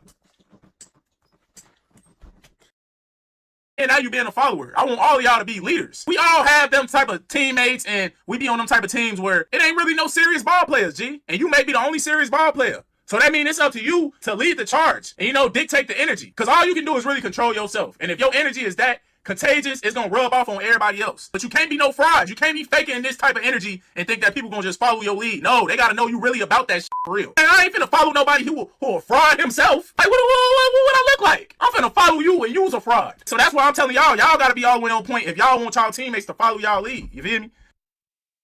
NBA is really about going to the right team. Like, you could be good as hell in college, but if you get drafted by the wrong team, your career is done. You get what I'm saying? Because by your third year in the NBA, whoever you are by your third year in the league, that's who you're going to be forever. Like, so if you're a role player, that's what the NBA going to classify you as, like, for the rest of your career. If you haven't broken out and became, like, a star, all-star by, like, your third year in the league, it's more than likely never going to happen to you, G. Now, some people can break out and become, like, a all-star, like Jimmy Butler type player, but that shit rare, bro. Most of the people that's all-stars and superstars in the NBA, they was that from day one, G.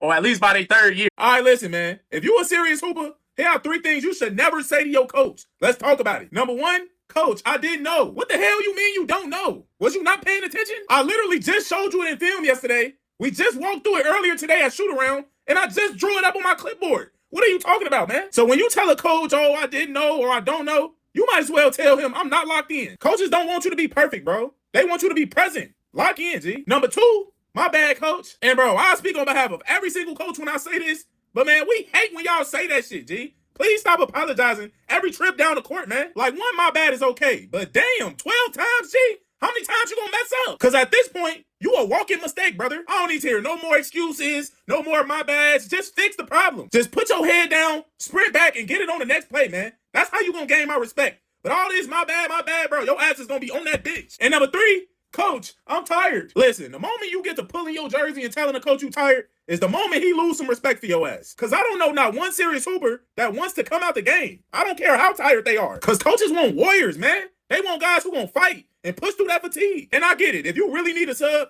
then ask for one, bro. But don't be announcing it like it's a weakness or something. So at the end of the day, your words create your identity, G. So don't talk like a victim, but talk like a hooper who's serious about this game. All right, listen, if you want a coach to fall in love with you as a player, here are three things that you gotta do. Number one, you gotta be a winning player. You ain't gotta be the most talented. You ain't gotta be the flashiest. Just a winner. Like, just always making winning plays, diving on the floor, taking charges, getting every 50-50 ball, getting them steals in the clutch. Be that one player that coach look at in crunch time like, yeah, we need him on the floor. Because coaches love a player that they can trust when the game is on the line, G. Number two, make shots. Man, I don't care what level you play at. If you can put that ball in that basket consistently, your coach is gonna love you, bro. Because when you make shots, you make his job easier. You help him win games. Simple. And number three, be a scrappy defender. Be a pest. Get deflections. Get steals. Block shots, blow up plays, do all of that. Because when your coach know that he can put you in the game and you're going to get a stop for sure, he loves you, bro. Because, yeah, offense cool and all, but defense is what gets you on the court. That's what keeps you on the court. So if you do these three things every game, I promise you your coach is going to fall in love with your game, G. Hey, man, I get asked this all the time. Hey, coach, should I reclassify? Coach, should my kid do another year of 8th grade? And my answer will be the same every single time. I have no problem with y'all reclassifying. But if you do reclassify, your ass better be killing, G. Because let's call it what it is. You basically reclassifying so that you could go down and play against younger kids. So if you doing that, you better be dominating. It should be blatantly obvious that you a reclass every time somebody watch you play. That's how cold you need to be. Because my thing is, if you a reclass and you still out there looking average, what was the whole point? Like, you literally went down a grade just to play against younger guys, and you still look like the same player? And this the biggest elephant in the room when it comes to reclassing that nobody talk about. If you a reclass and you get all the way to your senior year of high school and you still don't have no offers, it was literally no purpose of you doing none of this. So if you're going to reclass, make it count. You should be dominating, separating yourself so that you can get recruited. Because if you're not doing none of that, you might as well have just stayed with your original class and just kept it pushing. That's how I look at it. All right, so somebody just DM me asking, hey, coach, how do I keep the switch on? Because one game I had like 30. Then the next game I only had 4 points. And my honest answer to that is stop getting comfortable, G. Because honestly, that's the biggest reason why most hoopers are inconsistent. They have one good game, start smelling themselves, and just start living off that one performance. And then they next game, they come out with no hunger. Because listen, bro, that 30-point game you just had, it's over with, bro. Nobody cares but you. The only thing that matters is what you do next. Because every game is a clean slate, fellas. Every game you have to prove yourself all over again. And this is the mindset that keep elite hoopers wanting more, bro. More points, more success, more accolades, more production. So if you want to keep that switch on, stop celebrating yesterday, bro. It's over with. It's done, bro. Today is a new day. What have you done for me lately? So stay hungry, stay locked in, and never get comfortable, G. All right, parents, listen. I've been getting way too many DMs from y'all kids about y'all behavior in them stands, man. So if you a parent doing any of these three things, you need to be stopped today. Number one, y'all parents that cry and complain the whole game. Bro, nobody wants to hear you narrate the whole damn game, Charles Barkley. We not trying to hear you complain about every missed call, every mistake, every little thing that don't go your team way. Like, bro, shut up. Like, you supposed to be the adult, but you more emotional than your kid. So parents, from now on, just sit down, man. Clap, support your kid, but stop trying to coach from the bleachers, man. Number two, running up on coaches trying to confront them. Yo, parents, please stop doing this, bro. Especially before or after the games. That's literally the worst time to talk to a coach, G. Especially if it's just about your kid. If you got a real question, bro, schedule a time with that man. Handle it like an adult. But don't come running up to him crying with your chest all out, trying to confront him about your kid playing time. That's lame as hell, man. And number three, the worst one of them all, y'all parents that be fighting in the stands. And it ain't just verbally. Sometimes it get physical when y'all actually start fighting, man. Like, come on, G. It should never get to a point to where y'all actually throwing hands because little Johnny out here getting his ass cooked on defense. That's just embarrassing, man. Not only for you, but for your kids. So parents, please do better, man. If you're doing any of these three things, stop today because you're not helping your kid out. You only ruining their whole experience.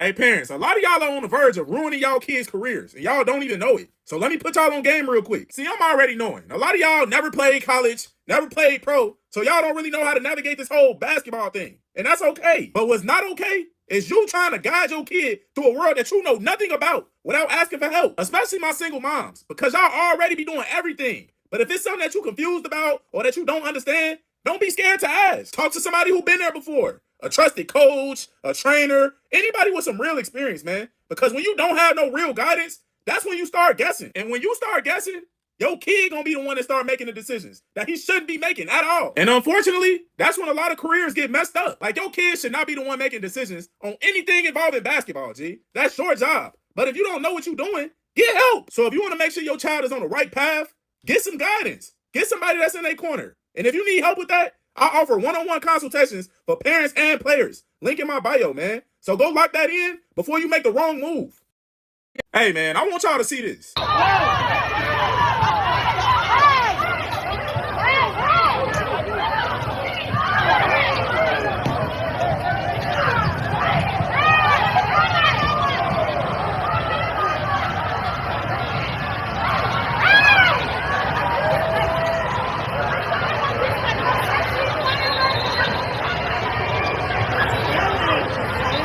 Alright, bro, stop the video right there. This is exactly what I was talking about when I told y'all parents to chill out at these AAU tournaments, man. Like, come on, bro. Did it really need to get to that? Y'all always complaining that this new generation of kids can't control their emotions, but as soon as something jump off, y'all hop y'all big grown asses up and start acting worse than the kids. Y'all supposed to be the adults. Y'all supposed to be the ones de-escalating the situation, G. Not throwing hands, making yourselves look crazy, man. And listen, I understand. Basketball is an emotional sport. You know, kids gonna talk trash, tempers flare, stuff happens, man. But there's absolutely no reason why you should be ready to fight another parent just because they kid got into it with your son. Like, what kind of example are y'all setting? These kids are watching everything y'all do. Because this is just embarrassing, man. If a situation ever break out and some kids start fighting, just break it up, calm down the situation, and move on, bro. So parents, let's please stop turning youth basketball into WWE, man. Y'all gotta do better, G. Just enjoy the game.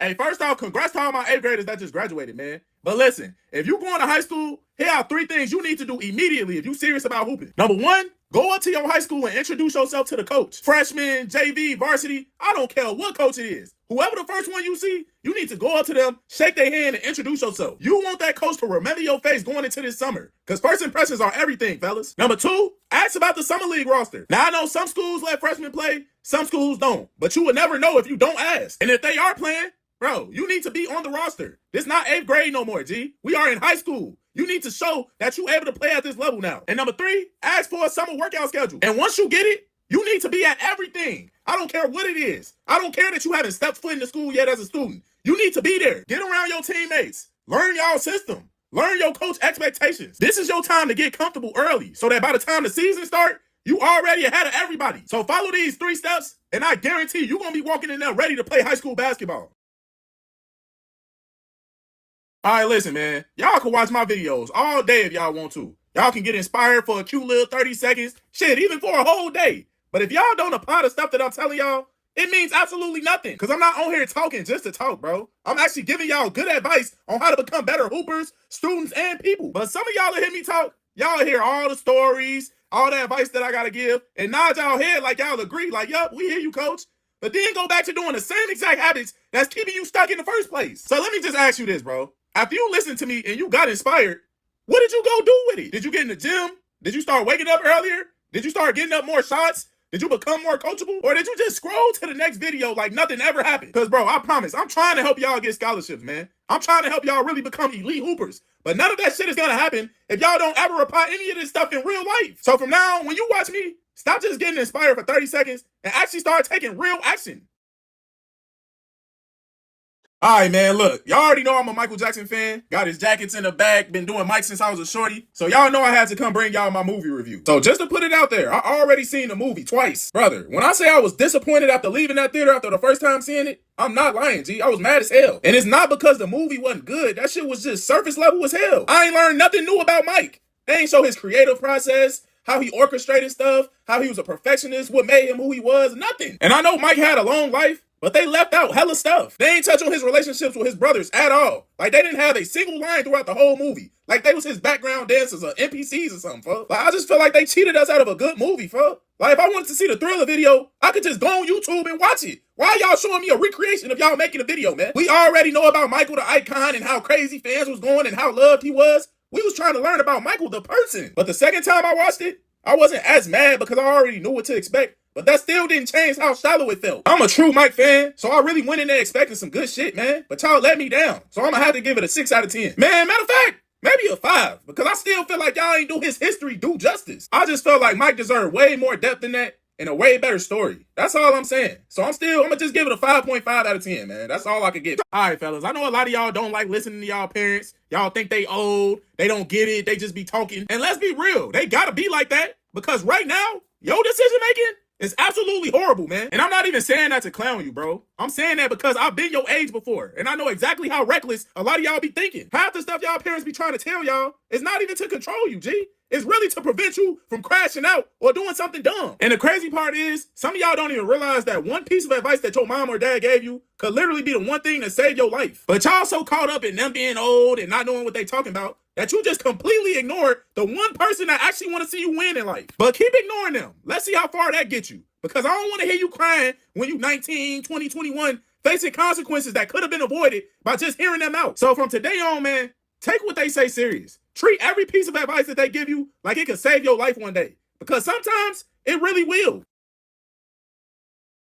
I want to be a dog, but my mentality is soft and I end up passing a lot. Everybody can't be a dog in this shit, man. It's either you got it or you don't. A lot of y'all are just puppies, folks. And that's okay, because like I said, everybody can't be a dog in this shit. But for y'all that want to be dogs, like that shit kind of got to be in you or it's not, bro. I can't tell you like anything to help you become more of a dog. That's all heart, bro. That's all dog is heart. Like, if you ain't got no heart, you can't be no dog. I want to. Your president, you. It's politics everywhere, Chad. You gonna have to deal with politics for the rest of your basketball career, G, for as long as you play. Get so good to the point to where y'all don't even gotta worry about politics affecting whether you play or not, bro. Because there's some kids that do beat the politics. Every kid is not affected by politics. Like, it's kids that's actually still good that may not have a lot of like politics behind their name, like in the basketball world, but they still good. So they still able to get playing time, get minutes, start and shit like that. But it's because they still good at basketball. The only people I ever hear complain about, oh, politics this, politics that, are the guys who are terrible. They the 16th, 15th man on the roster. So of course y'all gonna be feeling like, oh, it's politics. Coach don't like me, coach out there. Nigga, it's cause you the last man on the bench, G. So that ain't politics. You just ass. It's guys right now that's probably playing overseas that could be in the NBA and that will probably be better than a lot of NBA players. But just because maybe the politics wasn't on their side, maybe when they was in college, their team didn't make the tournament, so they wasn't even able to get the exposure to play on the big stage. Maybe they didn't have the right agent. Maybe they didn't have the right guidance coming out of college. They didn't know certain things that they were supposed to do. You feel me? It's a lot of things that go into making it to the league, bro. That's why I be telling y'all, if y'all want to go to the NBA, you damn near have to have a perfect career. Cause it's a 1% chance that you gonna make the NBA, man. Why do y'all think it's so hard? Cause there's so much shit that has to go right for it to go right. If you got cut from the summer league roster, folks, and you a junior, yeah, it might be fries. It might be time for fries in the bag, G. Because if you can't make summer league, folks, like summer league is the easiest roster to make. I ain't trying to crush your dreams or nothing, folks. If you still had hopes of making the team this year, I'll still advise you to keep working this summer and try out for the team in the fall, man. But this, you ain't starting off on the right note, G. Getting cut from the summer league roster is crazy. If you go to any summer league game, G, it's about 15 niggas on the bench and there's 5 dudes on the court. So it's like 20 people all together. So if you ain't part of the 20, yeah, G, it might be over with. You might be cooked, folks. It's fries. And everybody can't go to the NBA, G. I'm just keeping it all the way 1,000 with you, bro. It's only 400 spots. It's 400 spots. There's 60 people that get drafted every year. Out of that 60 that get drafted, only 30 got guaranteed contracts. Out of them 30 that got guaranteed contracts, only about 12 of them stay in the league past 5 years. And out of them 12, only about 2 or 3 become all-stars and only 1 become a Hall of Famer or something like that. So going to the NBA and all of that stuff, fellas, it sound good. And I encourage y'all to try to go as far in y'all basketball careers as humanly possible, G. Like, keep striving. Keep always wanting more. But I also need y'all to understand the reality of how hard it is to make it to the NBA, man. This is not something that like anybody can get into. It's like a fraternity, bro. Everything gotta go right for you, bro. Cause there's a lot of niggas right now in the world that can probably be in the NBA, but it's just something that didn't go right in their story that kept them out of the league, G. Everybody can't go to the NBA. Yo, if you an incoming freshman and you about to go play college basketball, listen to me real quick. College basketball is not sweet, bro. Cause a lot of y'all got this vision in y'all head like y'all finna just walk on campus and just start right away. You finna average crazy numbers and just be the man like you was in high school. That ain't how this shit work, brother. Now in high school, you might have been the man. You was probably the best player in every gym you stepped into. But once you go to college, everybody on your team was the best player in every gym they stepped into. Everybody is good, bro. Everybody was all conference, all city, all state. Everybody was that guy. So now it ain't about talent no more. It's about who the real dogs is and who can handle really being uncomfortable. Who can get coached hard. Who can get their ass bust every day in practice and keep showing up. Who can stay confident when they not getting playing time. That's the real difference. And I know a lot of y'all gonna be going into y'all situations feeling entitled just because y'all was coach top recruit or whatever. But you can't go in there feeling like your spot is guaranteed, G. You gotta go in ready to earn everything. Because college basketball is basically the battle of the alphas. And that shit gonna humble you real fast. But if you embrace it, you competing every day and you just stay hungry, you gonna turn into a completely different player, G. So lock in, young man. Cause your journey is about to get real. And it starts right now. Ain't no coach finna hold a kid back if he's good. Because every coach wants to win basketball games. So I'm not finna deny a kid from being on a summer league team if he's actually a good player and he can be an asset to our team. The only reason I would tell you cut from the summer league roster is if you're not good. Simple. That's the only reason your coach would tell you not to pull up to no workouts, tell you cut from the summer league team is because you're not good, bro. Coaches ain't holding back no kid that's actually putting in work or that's actually good. I don't know where y'all get this from. Like, coaches gonna keep the best kids, coaches gonna keep whoever gonna help him win games. And if you can't help him win games, why would he, keep you around, bro? Yo, this for all my hoopers. Y'all need to clean up y'all social medias, bro. Cause a lot of y'all are good ball players, bro. And y'all got a good chance to get recruited. But when I scroll down some of y'all pages, y'all don't even look like hoopers, G. If I'm being honest, y'all ass be looking like gangbangers, bro. Y'all look like y'all be outside doing everything but hooping. Cause listen, coaches are watching. And the crazy part is, you may never know that they watching. They got burner accounts, fake pages. They got their assistants checking on all their recruits, all of that stuff. So while they around here trying to figure out if you somebody they want a part of their program, you around here posting pictures of you throwing up gang signs, smoking, just being reckless in the streets. You be posting dumb videos on your story, just stupid stuff. And I need y'all to know that coaches don't just recruit talent, bro. They recruit kids that they can trust. Because one bad post can have a coach scratch your name off the list before he even had the chance to call you, G. So if you serious about basketball, bro, your page should reflect that. You should be posting like you got 1 million followers already. Post like you a Division I player right now. Better yet, if it make you look bad, don't post nothing at all. So stop hurting your opportunities and clean up your page, bro. Yo, parents, I need y'all to really hit me on this one. Once your kid gets to high school, G, them days of you trying to politic with coaches to get your kid playing time are over. And I'm going to tell y'all a quick story. So I remember it was a few years ago, right? I was coaching the JV Summer League team. We had an incoming freshman come and play with us. You feel me? And I gave him his opportunity. Threw him out there to see what he can do. And he just wasn't ready. He didn't produce. He didn't impact the game at all. And me as a coach, I'm trying to win. So I took him out and didn't put him back in the game, G. Simple. And after the game, this man's dad come up to me and asked me why his son didn't get back in the game. And I'm sitting there thinking like, brother, this is high school basketball, man. I'm not finna just hand your son minutes just so he can feel good about himself. His ass needs to get better. And I'm trying to win games. So instead of trying to check me, check the work and get your kid in the gym and make sure he prepared. Because when coaches put players in the game, we are looking for production, not potential. And parents, the worst thing you could teach your kids is that when something don't go their way, they can just send you to go solve their problems. So instead, teach them how to earn it. Teach them how to compete. Teach them how to take accountability, bro. Because in high school basketball, don't nobody owe your kid no damn playing time, G. He gotta go take it. Simple. Hey, real quick, and this for all my hoopers, this summer, I need y'all to stay out the way. Stop feeling like you gotta go to every party, you gotta go to every little event, you gotta be kicking it with everybody, cause you don't. You got a future, bro. You got goals. You got people counting on you, G. So why are you out here kicking it with people who literally have nothing to lose? Nah, like for real, G. Cause if you a serious hooper, it's no reason you should just be outside on the block kicking it with the guys, and you definitely shouldn't be sliding to any of these team takeovers. Cause like I always tell y'all, when shit go left, it always be the innocent bystanders who get caught up. And then you're gonna have everybody talking about, oh, he was a good kid, he had a bright future. Like, nah, G, don't even put yourself in that situation in the first place. If you ain't in that gym, you need to be in the weight room. If you ain't in the weight room, your ass needs to be at home. And if you ain't at home, you need to be doing something productive, man. Stop putting yourself around people in situations that have nothing to do with you. This summer, protect your future. Because one bad decision can cost you everything you've been working for. Real talk. Yo, this is a PSA for all my Spurs fans that live in New York.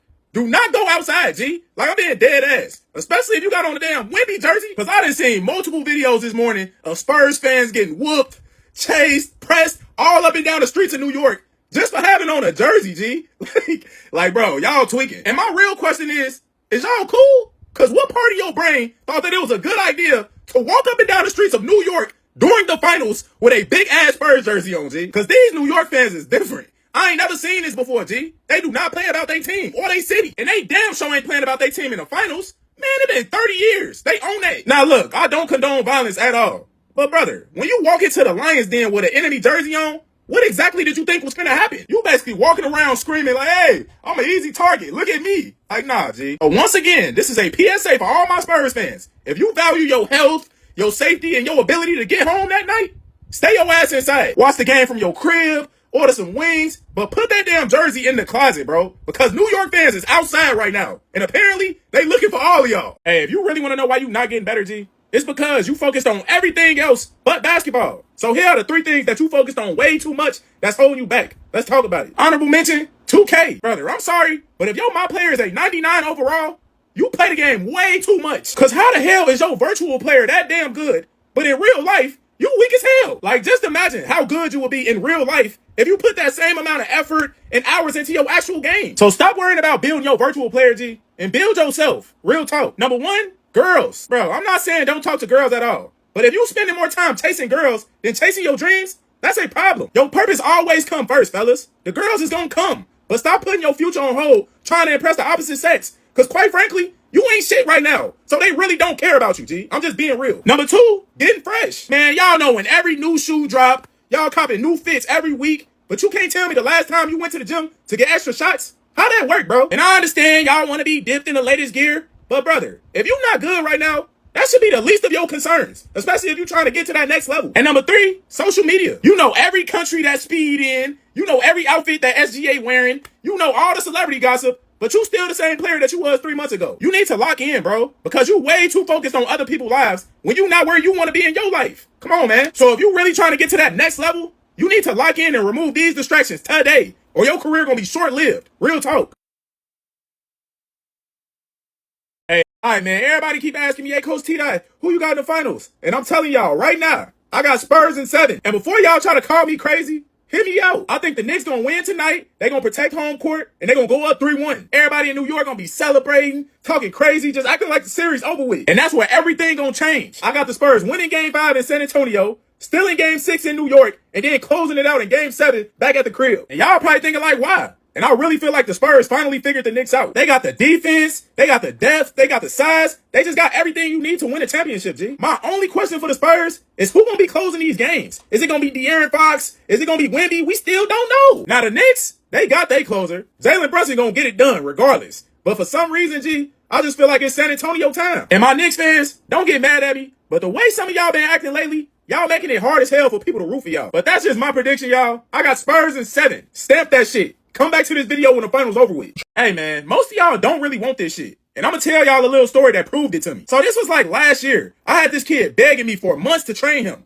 Every time I saw him, Coach, can we get in the gym? Coach, can I come in and get a workout in? Coach, I'm trying to get better. For months, bro. He kept telling me like, Coach, I can't really afford training, but if you gave me a chance, I'll work harder than everybody else at the workout. So one day I finally told him like, babe, pull up. So he came to the workout. He went through the whole thing. He finished it and everything. And after that, I never heard from his ass ever again. I ain't get no text, no DM, no coach, can we get back in the gym? Nothing. And that's when I realized he didn't really want it. He liked the idea of being a better player, but he didn't actually want to do what it took to become one. And a lot of y'all are the same way. Y'all say y'all want to play college basketball. Y'all say y'all got dreams of being great. But if somebody got to push you to get in the gym, bro, you don't really want that shit for real. Because when you really want something, G, nobody has to force you to work for it. You just don't go get it. So stop all that, I want to play at the next level, I want to go to the NBA stuff, and just go do the work, bro. You gonna have to make me a believer. Because at the end of the day, bro, nobody gives a damn about your basketball career. Nobody's gonna care if you make it or not. It's all on you.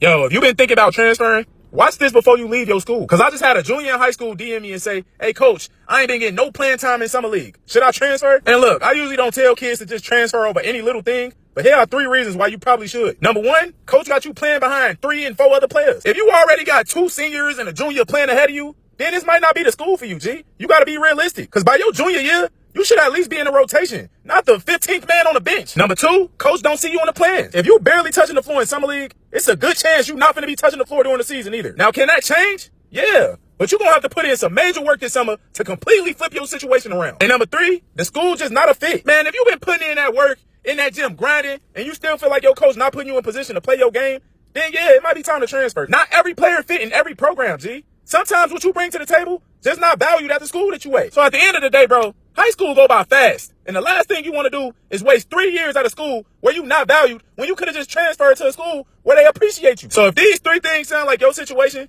it might be time to transfer, bro.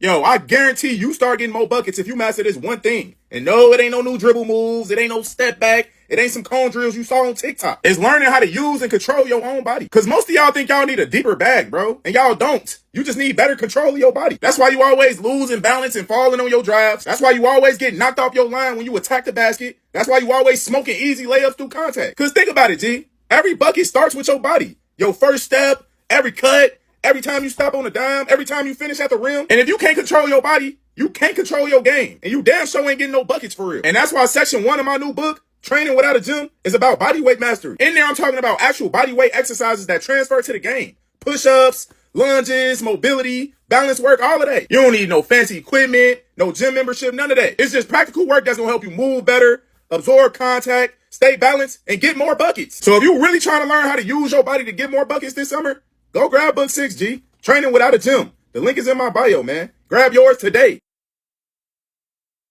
Yo, coach, I'm an incoming freshman, and coach said if I keep grinding and getting better, then I'm going to be on varsity or JV. That's good stuff, but don't worry about whether you playing JV or varsity. Worry about what level are you going to develop the most at. Because there's no reason for you to be trying to rush to play varsity if you're going to be riding the bench, bro. When you could be the starter on the JV team, or you could be the best player on the freshman team. You want to go play at the level where you're going to get the most experience, you're going to get the most time on the court, and you could build the most confidence. But if playing varsity is not going to benefit your confidence or your game, your development, don't be trying to rush to play varsity, fellas. Don't be so consumed in playing varsity. Play at the level that's going to help your development the most, man.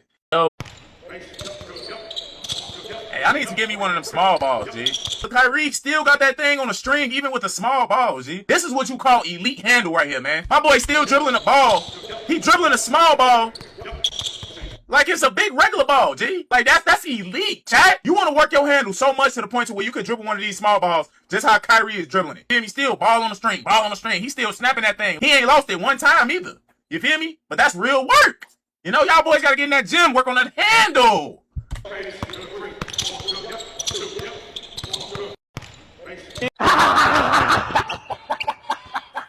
me in, coach. Not KC3. Everybody that's applying to be the basketball coach, they're going to say, oh, I love basketball. I've been playing my whole life. But the difference is, I really do this shit. My name is Troy Johnson, also known as Coach TDOT. I'm a basketball trainer, content creator, and a community leader who's been helping kids for the past 5 years get better on and off the court. Man, I train NBA players, influencers, college hoopers, little kids. Man, I do it all. Hey, KC, if I become the basketball coach at SU, I'm not just trying to run no open gyms. Nah, I'm trying to build a whole basketball culture. I'm talking about competitive runs, 1v1, create a matchup, tournament. I'm trying to get it going, pal. And we're going to build a community that brings everybody together through the game of basketball. G, I already know how to coach. I already create content. And I know how to get players better. This is what I do, pal. So I'm not applying just to join Streamer University. I'm applying to help build it and turn that motherfucker up. Plus, I'm from Chicago, so you already know how we get out. Turn out, back to the left, back to the right, back to the left. Stop playing with me, all right? And plus, I seen that jump shot, Kai. It's looking a little shaky. But I got you. I'm your guy. I'm the basketball doctor. You hear me? So I see West Stream of you 2026, man. We're going to be there. Let's get it going!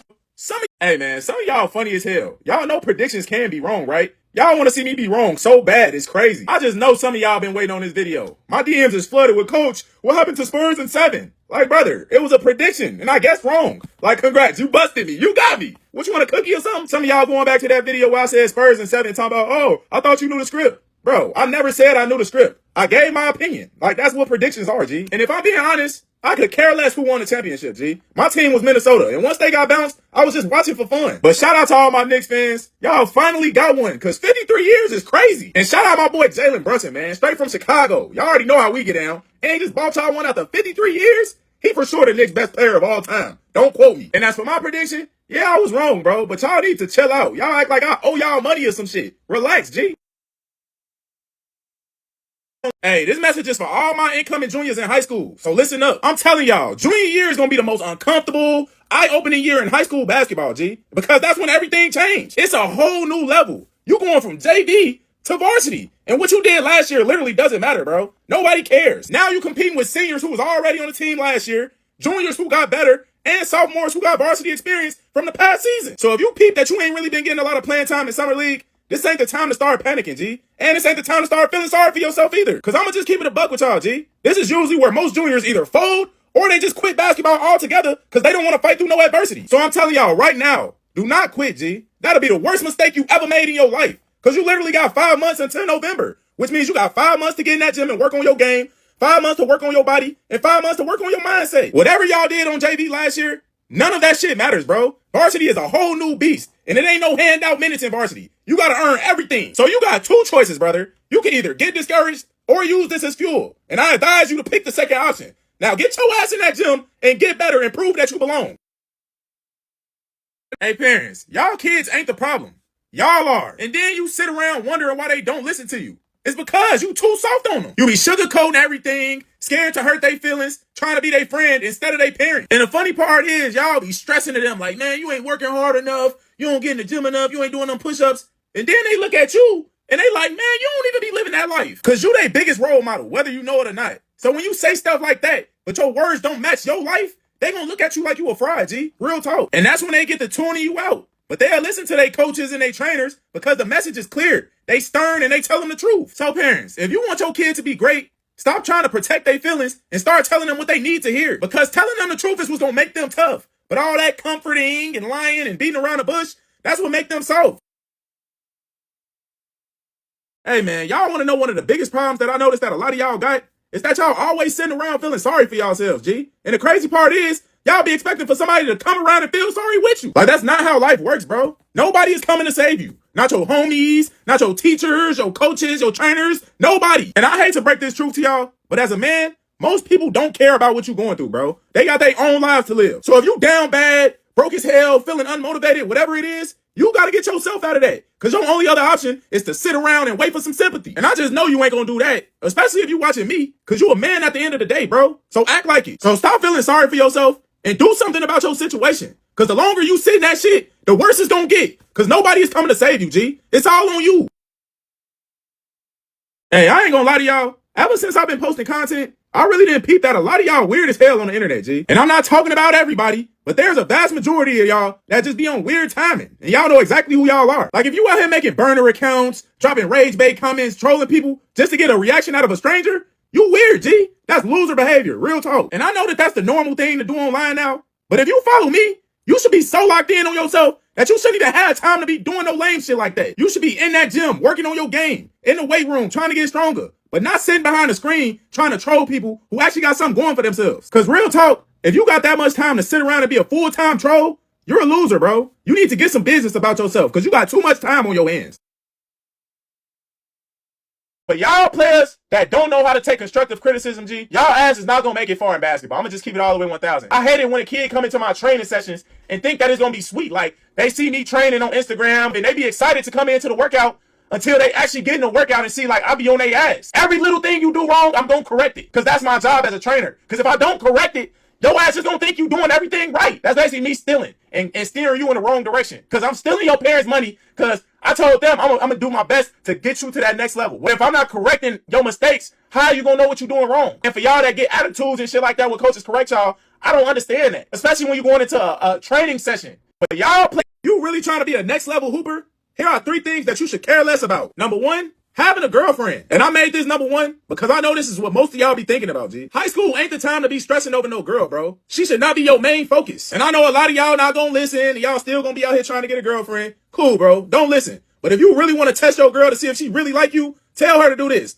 Pull up to the gym for an hour and a half and just rebound for me. If she not willing to do that, Cut her off, bro. She don't care about your dreams. Number 2, having a social life. Parties, kickbacks, all of that is trash, bro. Because the people that's gonna be at them parties and that you gonna be around, they don't have the same goals as you, G. You wanna be a scholarship player, right? You wanna be a pro? Well, stop hanging around regular kids and stop risking your future. You gotta focus, bro, and lock in and be the hooper that you're supposed to be. And number 3, drama. Bro, you need to cut this out immediately. The people that's bringing you negativity, celebrity gossip, school beef, cut them off today. You are locked in and focused on your mission. You don't have time to be sitting around listening to negativity and stupid stuff. You can't grow with them type of people around you, bro. So it's time to move around. So just remember, fellas, girlfriends, parties, drama, you should be caring less about that stuff. Put your grind first. Everything else is a distraction. And that's exactly why in section 5 of my new book, Daily Habits and Discipline, I break down exactly how to remove distractions like a pro and stay locked in on your goals. So if you really want to level up and get disciplined for real, go grab that. Link in my bio. Y'all really trying to play at the next level, y'all have to start taking y'all work serious. If this is y'all hobby or y'all main thing that y'all do, why not go hard the whole time you in here if this is something that you say you love, right? Because right now I don't see it in some of y'all, bro. Some of y'all act like y'all being forced to come here and shit. Like, y'all don't have to come.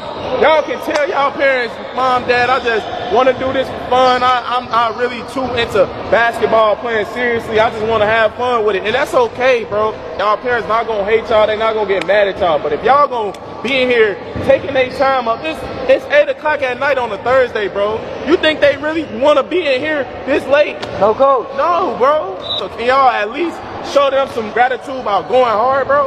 Yes, coach.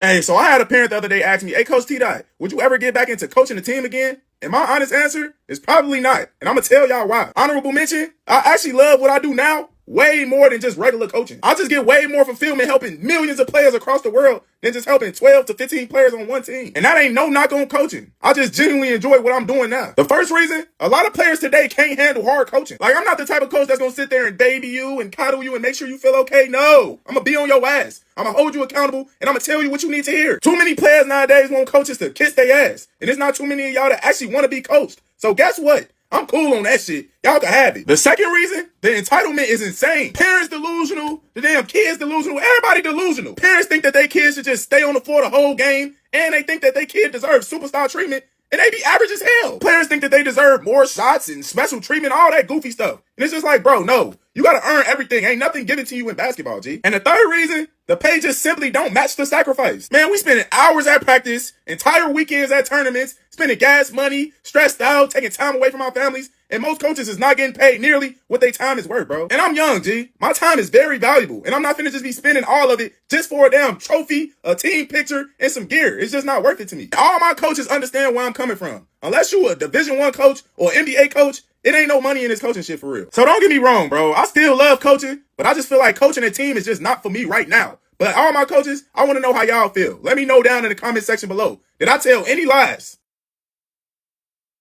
Hey, G, some of y'all got this idea that just because y'all show up to AAU tournaments or summer league games, that college coaches is just gonna magically find y'all. And that's not how this shit work, bro. You're not him yet. Unless you a 3-star, 4-star, 5-star player, coaches is just not out here actively looking for you. So what do that mean? That mean that you have to go find them. You gotta email coaches, DM coaches, send your highlights out, post your highlights on social media. You gotta put yourself in position to be seen, bro. A lot of y'all just be sitting around waiting for y'all high school coach or y'all AAU coach or even y'all parents to do the work for y'all. It's like, no, this is your career. Cause it's just like, if you really want this shit and you really want a scholarship, you're gonna have to put in the leg work and go get it. You can't depend on nobody else, G. And until you become that dude, your job is to get your name in front of as many coaches as possible. But if you keep waiting to just get discovered, your ass is gonna be attending the crib university. I'm gonna keep it all the way 100 with you, bro. The way you living off the court is what's holding you back on the court. You wondering why you can't make a shot, why your confidence always shaky, why you don't get no minutes. Bro, it's because you're not living right. You're not doing what your parents ask you. You hanging around the wrong crowd. You failing classes. You sneaking around doing shit that you know you're not supposed to. Smoking, lying. You just wilding out, bro. And then expect for the basketball gods to bless you with any type of success in this game. Bro, please. Because at the end of the day, bro, you're not just a basketball player. You a man. And I know one thing. Basketball not going to save you. It don't hide your character. It's going to expose it. Because if you live in a reckless, undisciplined life, you're going to be undisciplined on that court. If you lazy with school and your grades, you're going to be lazy with them reps in the gym. If you making excuses at home, you're going to make excuses in the game. All of this shit is connected, bro. And what's crazy about it is that you know what you're doing is wrong. And that's why it's eating you alive inside. God not blessing no talent that come around living that reckless lifestyle, G. So fix the way you living first. And then watch how God elevates your situation and your game instantly. Oh, if you a real hooper and you doing any of these three things, you need to stop today or your career is cooked. Number one, smoking weed. I don't care how much society try to normalize it. I don't care which one of your favorite rappers glamorize it. If you a hooper and you smoking weed, you a loser, G. Like real talk. Cause every hooper that I know that ever smoked weed, they either fell off, they stayed mid, or they never reached their full potential. Like damn, bro, I know life get hard, but you ready to risk it all? Cause all smoking weed gonna do is make your lungs weak, your conditioning trash, and your focus is gonna be horrible. So just stop smoking, bro. You hurting yourself and you don't even see it. Number two, skipping practice. Cause if you skipping practice to go chill with a girl, to get high, or to go do some goofy shit, you not serious about nothing, G. Real hoopers is not skipping practice. Real hoopers is not dodging no work. They just not, G. So if you doing this, you need to stop or you're gonna be a failure. And number three, you let a whole week go by without touching a basketball outside of team practice. And matter of fact, the real hoopers, they don't even let a day go by. So if you let a whole week pass and you ain't touched the ball, you not serious about this, bro. Stop lying to yourself. So if you're a real hooper, act like it. Stop doing these three things or your career is cooked. Hey man, here are three things you need to cut off before you take off as a hooper. Honorable mention, and y'all can laugh all y'all want, but gooning. Bro, sitting in your room playing with yourself, scrolling, wasting time, wasting your God-given energy, that's killing your drive, G. That kill your edge, and you wonder why you're not a dog on that court. It's because you depleted. Your life force is what give you that energy. It give you that tenacity to be great. So stop wasting it on yourself, and stop wasting hours that you could have used to get better. Number one, a weak mindset. Every time you get tired, you stop. As soon as something get hard, you try to avoid it. You just always folding, bro. You fold after one bad possession, one bad shot, one coach yelling at you. You ain't gonna never take off if your mind collapses every time you face with some adversity. Number two, video games. Now 30 minutes of 2K, that's cool. But y'all be clocking in hours on the game like it's a job. Be spending hours, days, damn near your whole weekend trying to grind to my player. How about you grind in real life? You got all the Hall of Fame badges on 2K, but bronze discipline in real life. You can't chase a real basketball dream and a my player dream at the same time, G. Number three, trying to hang out with your friends all the time. Bro, I'm gonna keep it a buck with you. Most of your homies do not have the same dreams that you do. So why do you want to hang out with them all day? If they don't want to hang out with you in that gym, then they not your real homies, bro. If you really got a dream that you trying to accomplish, you don't need to be out here trying to hang out and make memories. What you need is more reps in that gym. Your friends ain't chasing the league. Your friends ain't chasing a scholarship. You are. You gotta be okay with being alone if you want to be great, bro. So you want to take off?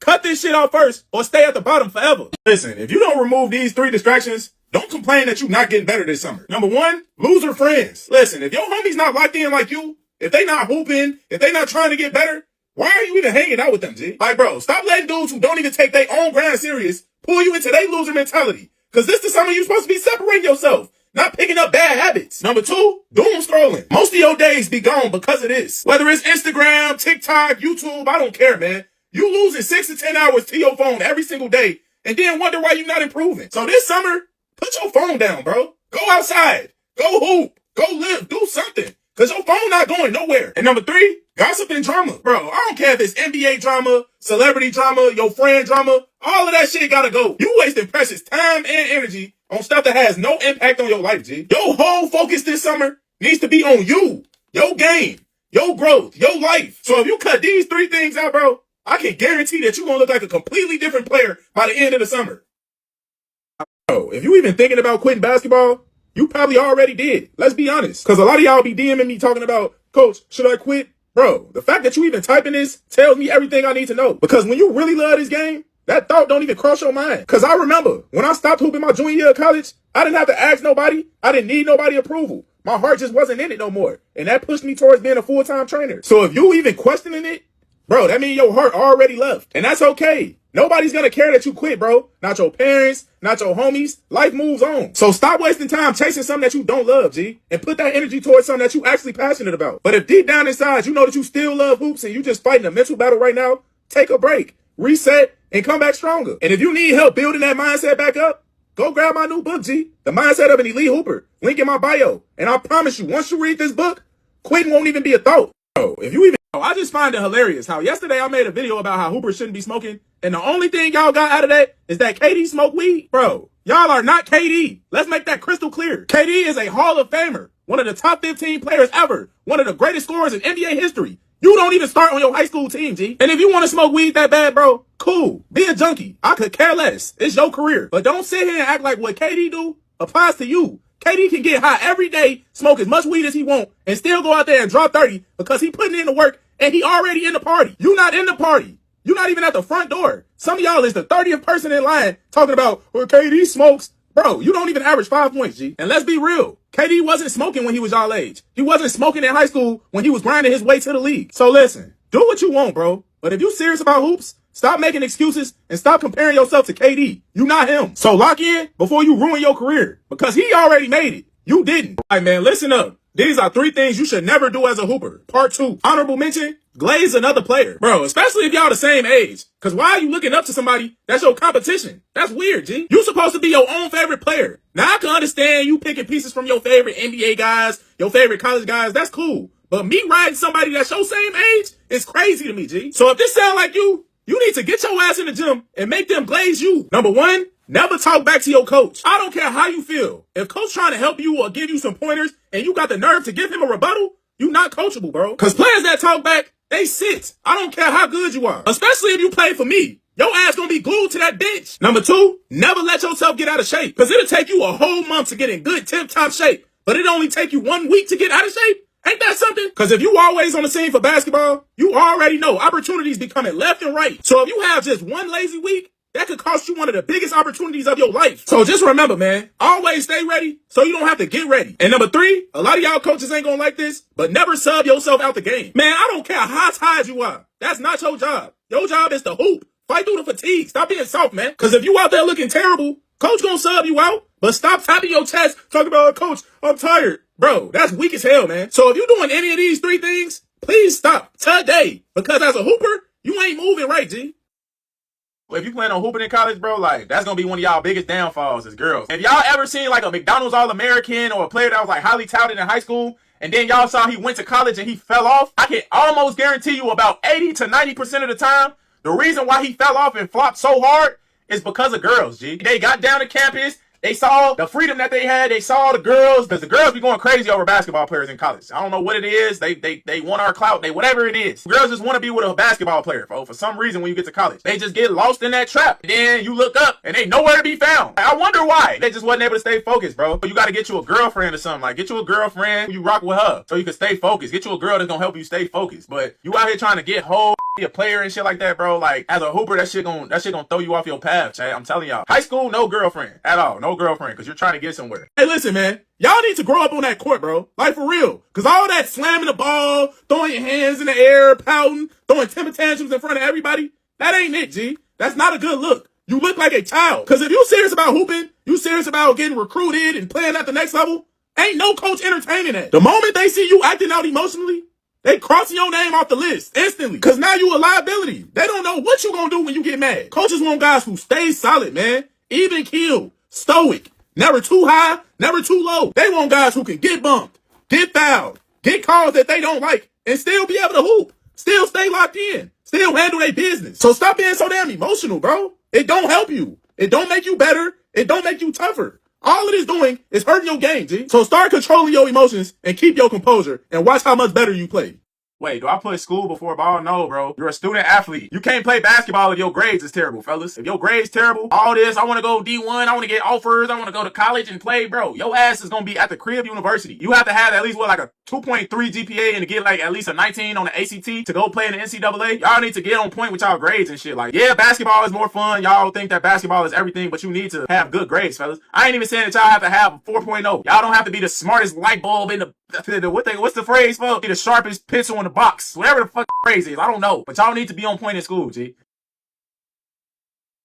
Yo, if you play for me, here are 3 things that will get you subbed out immediately. No warnings. Number 1, you smoke a wide open layup. Brother, I don't care what the score is. If you do some shit like this, your ass gotta come out, G. Cause this tells me one of 2 things. Either you not locked in or you scared. Either way, you messing up the flow of my team, man. We don't waste free points, bro. And every possession matters. So the fact that you out here smoking wide open layups just tells me that it don't matter to you. Number 2, you turn the ball over and you not the first one sprint back. This is a non-negotiable, man. Cause you literally just gave the other team a possession and you had the nerve to jog back?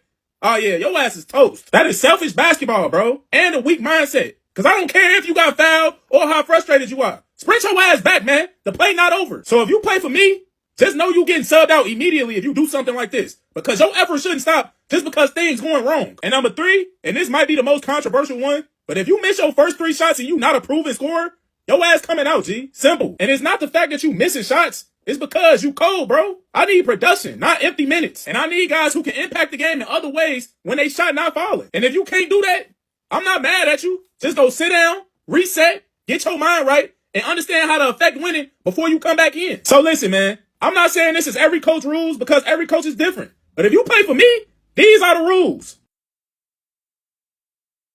Another thing, fellas, I'm gonna make this very clear to y'all, bro. If y'all do not like competition, if y'all don't like going against other people and you scared to, oh, he's gonna break my ankles or he's gonna make me look stupid, he's gonna dunk on me or get like, bro, that's part of basketball. Stop being scared. Y'all scared of competition. It's not the sport for you, bro. Real. Because kids only gonna get better, kids gonna only get stronger. So what, y'all gonna be scared forever? Hey, look, it's 3 types of people every young man need around them in order to level up. Let's talk about it. Number 1, you need somebody who push you. Somebody that make you feel uncomfortable as hell, but in a good way. It could be your homie, your trainer, anybody that don't let you slack, don't let you fold, or settle for the weaker version of yourself. If everybody around you just let you chill, let you coast, you losing, broski. Number 2, you need somebody that believe in you. And I ain't talking about them fake glazers who only coming around because they ain't got shit going on for themselves. No, but somebody who actually see the version of you that you trying to become. Somebody who reminds you who you are on the days when you forget. And 3rd, you need somebody that's gonna check your ass, G. And I'm talking about a real homie that's gonna look you dead in your face and tell you, bro, you want some weak shit. He not a hater. He not trying to tear you down. He just gonna keep it a buck with you. He keep you grounded and keep your ego in check before life humble you for real. So if your circle ain't coming like this, you need to upgrade real quick before it costs you your future.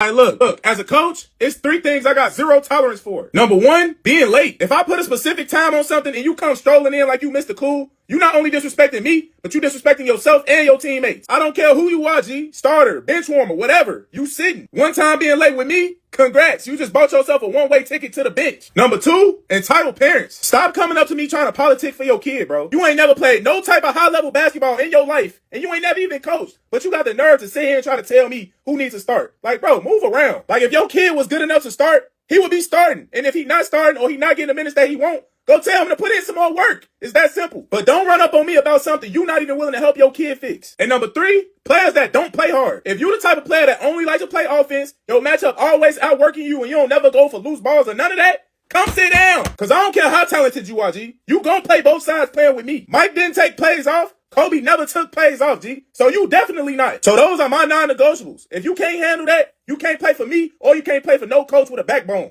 Look, hey, in basketball, you either got it or you don't. And I'm not just talking about talent, bro. I'm talking about heart, IQ, mindset, work ethic, all the stuff that separate the real ones from the wannabes. Some of y'all wonder why the game don't come easy to you. It's because you don't love it enough, G. You don't play enough basketball. You definitely not watching it, and your grind is terrible. And you got the nerve to think you deserve the same results as somebody that's putting in real work. No, that's not how this works, G. You can't fake this grind, bro. If you barely in the gym, barely hooping, and then still expect to shine when the lights is bright, you tweaking. This game don't owe you nothing. You get out what you put in. And if you one of these players that's just like, well, Coach TDOT, I'm putting in the work, I'm just not seeing no results. Well, this may not be the sport for you, my boy. Maybe you need to put basketball down and pick up something else that you're good at. But stop complaining, stop blaming coaches, and stop crying about minutes, bro. Because in this game, you either got it or you don't, period. All right, so look, this kid DM'd me telling me that he used to be frying everybody in May hoops. Like, he was the best player on the court at all times. Nobody could guard him, all of that. But then he just switched over to the junior EYBL, and now he barely could score. He barely getting any playing time. And now he the one that's getting his ass cooked. And y'all know what I told him straight up? Good. This is not an L, young man. This is a reality check. Because y'all be swearing y'all cold just because you dominate them weak-ass kids in your area, man. But once you get in front of some kids who really do this hooping shit for real, oh yeah, you over with, G. All that fake confidence, all that delusion, that shit go out the window, buddy. But honestly, it's a blessing because now you get to finally see what the top kids actually look like. Now you got a measuring stick. You know exactly how far you are from the player that you're trying to become. And my honest advice is don't run from it, bro. Don't make excuses. Just embrace it and use it as fuel. When you get back in that gym this summer, I want you to remember how easy May Hoops was for you. But I also want you to remember how EYBL just humbled your ass real quick. So if you want to dominate everywhere you play, cool. Now you know what to work on. Now go put the work in. Most people think being a coach is sweet. Nah, not even close. These are the top 3 hardest things about being a coach. Honorable mention, dealing with crazy parents. The one that stay complaining about their kid minutes, but whole time their son can't even make a left-hand layup, man. The ones that make it seem like you holding their kid back when you the only reason that they kid is improving in the first place? Every coach across America has to deal with this. This is a part of the job, G. Number one, carrying everybody else's energy. Since you the coach, you feel everything. You feel your players' confidence, their excuses, their frustration, their pain, all of that. Because your job is really not just to teach basketball. You damn near become a therapist because you dealing with everybody else's emotions. And most of your days become overwhelming because you got to deal with 12 different personalities, man. That's why most coaches be crashing out. Number two, you care more than the players. And that be the most painful part because you see their potential more than they do. You out here losing sleep, texting them, trying to push them and keep them motivated. Meanwhile, they showing up late, distracted, inconsistent, and you still got to keep loving them through it all, G. That's part of the job. And number three, giving everything and still getting blamed anyway. And this is one thing y'all got to understand about coaching. And hear me clearly. When y'all win,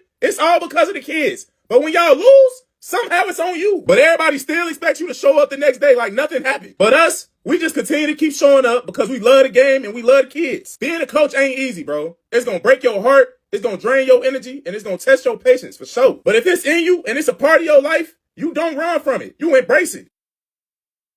Hey man, listen, it's for all my seniors who had dreams and aspirations of getting a scholarship and going D1 right out of high school. Let me tell you something, G. The real truth is, these college coaches, especially D1s, they are not recruiting high school kids no more like that. The transfer portal didn't change the whole game, and so did NIL. Coaches can't afford to gamble on an 18-year-old potential when they could just go to the portal and grab a grown-ass man that already got experience, G. So it ain't that you're not good. That's just the nature of the business now. So what does this mean for you?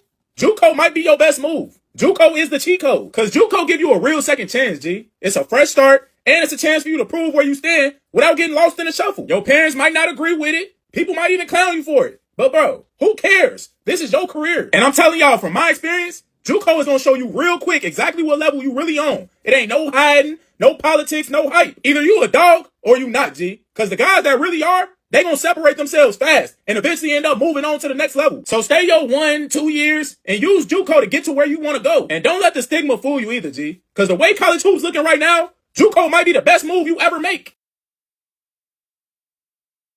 The average NBA height is 6'7", y'all. Jalen Brunson is an anomaly, bud. And did y'all see Jalen Brunson in high school? Nigga, he was a dog. Y'all be bringing up little guards talking about, look at Trae Young, look at Jalen Brunson. They averaged 35 points in high school, man. Just because they little, they was some killers. They wasn't just little, averaging just no 10 and 12, 15 points, not even 20 points, bro. They was averaging 35, 40 points in high school, G. That's how easy that shit was. And they was ranked in the country. They was them guys, bro. They was McDonald's All-Americans. Really, them guys, man. The average NBA height is 6'7". Some of y'all, I be seeing some of y'all mixtapes, for it just be having y'all passing the ball. Like, nah, fuck. Nah, G, we ain't doing that. If I ever see one of y'all send me a mixtape and all y'all doing is passing on that shit, I'm blocking you, G. You're getting blocked. Don't ever send me no mixtape and you just out there like this the Harlem Globetrotters or some shit. No, I need to see you out there getting by the bucket. Nobody trying to see you out there passing, man. That's what's wrong with mixtape culture now. Everybody and their mama could get a mixtape, man. Some of you a hooper? Listen up, because this the realest thing you finna hear all week. If you really want to make it, G, it's 3 things that you gotta prioritize outside of your sport, or basketball will never reach its full potential for you. Number 1, your relationship with God. Bro, you gonna need a foundation. You gonna need something bigger than basketball, bigger than getting playing time, bigger than wins and losses. When you low, you gonna need strength. When you high, you gonna need humility. And God gonna give you both of those. Because some of y'all will go to bat and idolize the hell out of celebrities and NBA players, but it's because you spiritually empty, G. And I understand why, because that's how society has programmed us to be. Because we were sent down here to worship something, and that something is God. But you putting all of that energy into the wrong places. You need to fix that, bro. So start praying. Talk to your creator and just be a better person, G. Number 2, your family. Stop choosing friends and girls over the people that actually love you, G. Family first. Yeah, I know they probably annoy you. Yeah, they probably get on your nerves. Shit, y'all probably even fell out. But that's cool, bro. You gotta fix it anyway. You ain't gotta be petty just because they acting petty. Be a good person just because it's the right thing to do, not because of how they acting. This is your real support system. Because when you start winning in life, you're going to need the people who was there from day one. And number 3, school. Like I tell y'all all the time, bro, you cannot hoop at the next level with trash grades, point blank. Because the way you do one thing is how you do everything. So if you lazy in that classroom, it's going to show up on the court. So handle your business in that classroom so basketball can even be an option for you. So fellas, if you start locking in on these 3 things, your whole life and your game is going to elevate. I promise. Oh, this message is for every hooper. High school, college, I don't care. Your job as a basketball player is to leave it all on the floor every single game. It ain't no such thing as coasting. There is no playing down to the level of your competition, G. That's probably the worst habit you can have as a talented player. Because the one game you decide to chill, That's gonna be the game when that college coach walk in or that NBA scout pull up. So that's why you gotta give it your all every single night. You never know who in the gym watching you, ever. So you can't afford to have no on and off switch. The players that make it, they stay on, always. They don't care who they playing. They trying to dominate every night. Look at John Morant. He got discovered in a back gym. No crowd, no hype, but he was playing every game like it was his last. And that coach noticed it. And that one moment changed his life. So play every game like your dream school is watching. Play every game like it's your last, G. Kill every single game. Fellas, let's be real. There's 3 major things that you need in order to go to the NBA, man. And a lot of people don't want to hear this, but it's the truth. Honorable mention, you must go D1. Basketball ain't like football, G. You not going to the league out of no NAIA, D3, D2, none of that, period. Unless you're coming from like overseas or the G League, which is only like 5 dudes a year, you need that D1 platform. That's just reality. Number 1, superior genetics. Bro, you cannot train your way into being 6'6" with a 7-foot wingspan. No. Your parents gotta be blessed with height. Your body gotta be built for the NBA. You got point guards in the league that's damn near 6'8" now. You can't be out here looking like a regular average Joe thinking that you finna make it to the league. Unless you just super special, that's the only way. But there's not too many of them guys in the league right now. Everybody is a physical specimen. Number 2, luck. Right place, right time, right school, right coach, right situation. Because one injury, one transfer, one bad decision, that's the difference between you making $100 million in a contract and you being in the G League waiting for a call up. Your journey down there got to be perfect in order for this dream to work out. And number 3, you got to put in years of work. Not for just 2 summers, not just when you feel motivated. No, I'm talking about since you was a little kid in that gym nonstop. Because you don't have a lot of time to make this dream come true. You got like 8 years from middle school to draft age. That's a tiny window, G. So yeah, that's the truth. It takes great genetics, a lot of luck, and a lot of work to make this dream happen, man. So if you missing any of those, the chances of you going to the NBA is damn near non-existent. I'm just keeping it a buck.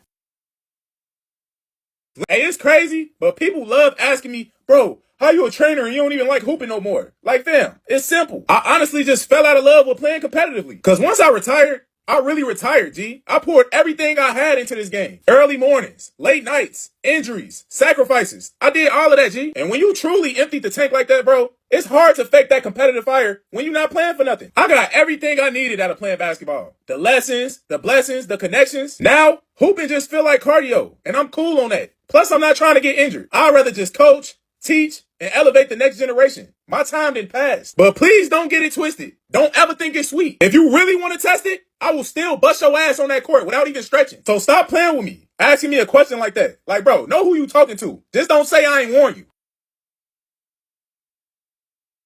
Alright, man, this for all my high school hoopers, my college hoopers, anybody that say they want to be great at this sport. Listen, bro, you only get to choose 2 out of the 3. Basketball, school, and social life. That's it. So pick wisely. You cannot have all 3 and still be successful, G. One of them gonna have to suffer. So if you pick basketball and school, your social life gonna take a hit. If you pick school and social life, basketball gonna fall off. And if you pick hooping and being outside, your grades are gonna tank. Simple. Because if I'm you, I'm picking academics and basketball every single time, G. Because the parties, the friends, the social life, all of that can wait, bro. It's not going nowhere. And a lot of y'all swear y'all want to play in college, but y'all be prioritizing the wrong shit. And that's why your game is trash and your grades is trash. Because you sitting around here trying to juggle everything and end up mastering nothing. So lock in on what matters. Basketball and school. Sacrifice now so you can shine later. The social life can wait, bro. So make the right decision. Oh, let me put you on game real quick. You gotta stop having this D1 or bust mentality. And I'm not trying to kill your dreams, G. But let's be honest. Everybody's path is not to go D1 straight out of high school. And that don't make you weak. That don't make you not him. That just means your journey different. And a lot of y'all don't even realize this is the worst time in human history to get recruited out of high school. College coaches not really checking for high schoolers no more. Unless you really like that. So your path might look different. You probably got to do a year of prep school. You might need to go JUCO for 2 years. You might got to kill out of D2 first. But if that's what you got to do, that's what you got to do, G. But never let the level define you, bro. Because 95% of high school hoopers never gonna reach any level of college basketball. So if any school wants you after your senior year, bro, you can hoop. You good. So stop letting the internet trick y'all into thinking that being D1 is the only step of you being a good ball player, man. So lock in on your journey. Stop comparing paths because real hoopers, they gonna find a way regardless. These are the 3 worst type of teammates you can have in basketball. Let's talk about it. Number 1, the gunner. This dude is going to shoot the ball every single time he touch it. He not passing. He not trying to play make. And his IQ is absolutely horrible. Every chance he get, he's letting it ride. And the crazy part is, he not even a bucket. Like, if you're going to be a ball hog, at least be able to score the ball, G. But him, Nah, he just out there missing and killing the offense. Number 2, the fake leader. And y'all know exactly who I'm talking about. The dude that's always fake clapping, trying to get the team riled up, talking about, let's go, fellas, knowing damn well he a fraud. Energy be about fake as hell. He only doing that just so coach can notice him. Meanwhile, he really don't be producing. He not a real competitor, and nobody on the team respect him for real. And number 3, the coach's pet. Just always in coach face doing the most, just so he look good. And whole time, he thinking that kissing coach ass is gonna get him more minutes, when in reality, it just make the whole locker room look at you crazy. So if you one of these players, please stop, bro. Because I guarantee your teammates can't stand playing with your ass. And look, people don't talk about this enough, but if you really want to have a successful basketball career, I'm talking about playing in college, being a pro, whatever, you need at least one coach throughout your playing career that really believes in you, G. That one coach that put that battery in your back, that unleashed you. Every NBA player you know, every high-level college player you know, every pro, I promise you, they all had that one coach somewhere down the line. Whether it was middle school, high school, AAU, college, somebody gave them that confidence to be themselves on that court. And parents, this is for you. Putting your kids around the right coach is a life changer. A great coach can honestly take a kid who thought he could never play past high school and turn him into a college hooper. Shit, even make it to the NBA. Just off of his belief, his inspiration, and the right words. Yeah, I know I talk about how much genetics matter and how much work ethic matters, but it all starts with who is coaching your kid. If they never get that uplifting, challenging, motivating coach, it's going to be hard for them to truly unlock their full potential. So just remember, sometimes all it takes is for that one coach to change your whole career. All right, listen, here are the 3 worst type of coaches. And if any of these sound like your coach, I feel sorry for you, my boy. But let's talk about it. Number 1, the dictator. Bro, it's either his way or the highway. You try to bring up a play that you know for sure gonna work, and he shut that shit down before you can even finish the sentence. Y'all getting y'all ass cooked in this weak-ass 2-3 that he got y'all in, and you steadily trying to tell him, like, coach, they is not missing. Change the defense. And he not trying to hear it. He called plays every single time down the court. He never just let y'all hoop freely. Everything got to be robotic. Playing for this dude, it just feel like you could never get a feel. It feel like he never trusts you. Nobody likes playing for this guy. Number 2, the lazy coach. This dude show up to everything late. Y'all run the same drills in practice. Y'all run the same plays in the game because he don't want to learn no new ones. He never watched film, so y'all always feel unprepared. He really don't even be coaching, G. He just be there for real. And if I'm being honest, these type of coaches, they only coach just to tell people that they a coach. They not really in it for the love of this shit, man. And number 3, the dumb coach. Man, we all done had at least one of these. That coach that swear he is basketball genius, but he don't know shit for real. His rotations is terrible. Play calls is terrible. His practice plan terrible. He just terrible. He don't manage egos. He don't make adjustments. And the stuff he be saying in film makes absolutely no sense, G. Folks just be talking. Bad as hell. And I know we done all had some terrible coaches in our day, but if any of these sound like your coach, I pray for you, broski.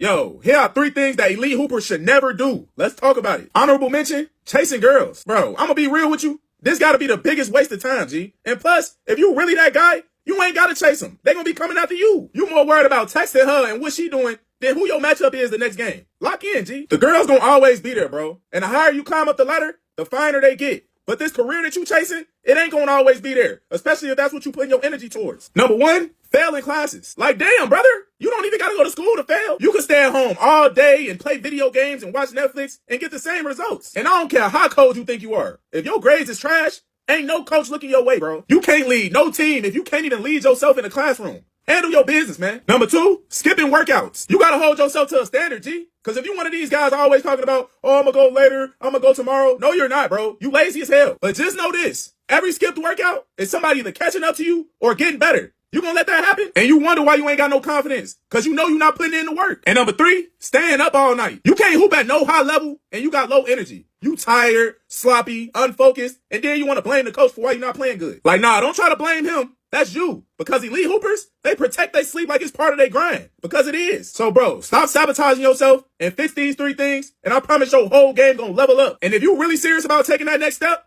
go grab my book, G. The Mindset of an Elite Hooper. Link in my bio. This is the daily blueprint. Yo, this for all my coaches. So listen up, because y'all systems is outdated. Here are 3 strategies that'll help you win way more games starting today, but only if you got the personnel for it. Honorable mention, shoot more threes. Bro, the teams that make a lot of threes, they win way more games. Because it's 2026, man. It's not 1986. And I ain't saying just have your kids just chucking threes, but emphasize hunting good threes. Because all I know is 3 is more than 2. It's simple math. Number 1, press the whole game. Stop waiting until you down 10 and start pressing, G. Start pressing from the jump. Because if you do, now your team just gonna stay in attack mode. Y'all gonna create way more turnovers earlier. And plus, most high school teams is not prepared to be breaking presses and double teams all night. And by doing this, you just keep your foot on their necks the whole game. No breaks. Number 2, try to score 100 points every game. Like, you should make this a team goal. Because most high schools cannot score 100. When your kids know that y'all trying to get 100 every game, they just naturally gonna defend harder because they want that ball back so that they can score again. It's gonna help y'all speed the game up, and it's gonna give all your players more purpose on both ends. And number 3, switch defenses often. Don't never let teams get comfortable. Y'all should be going from a 2-3 to a 1-3-1 to man to a 1-2-2 every few possessions. Make these teams think.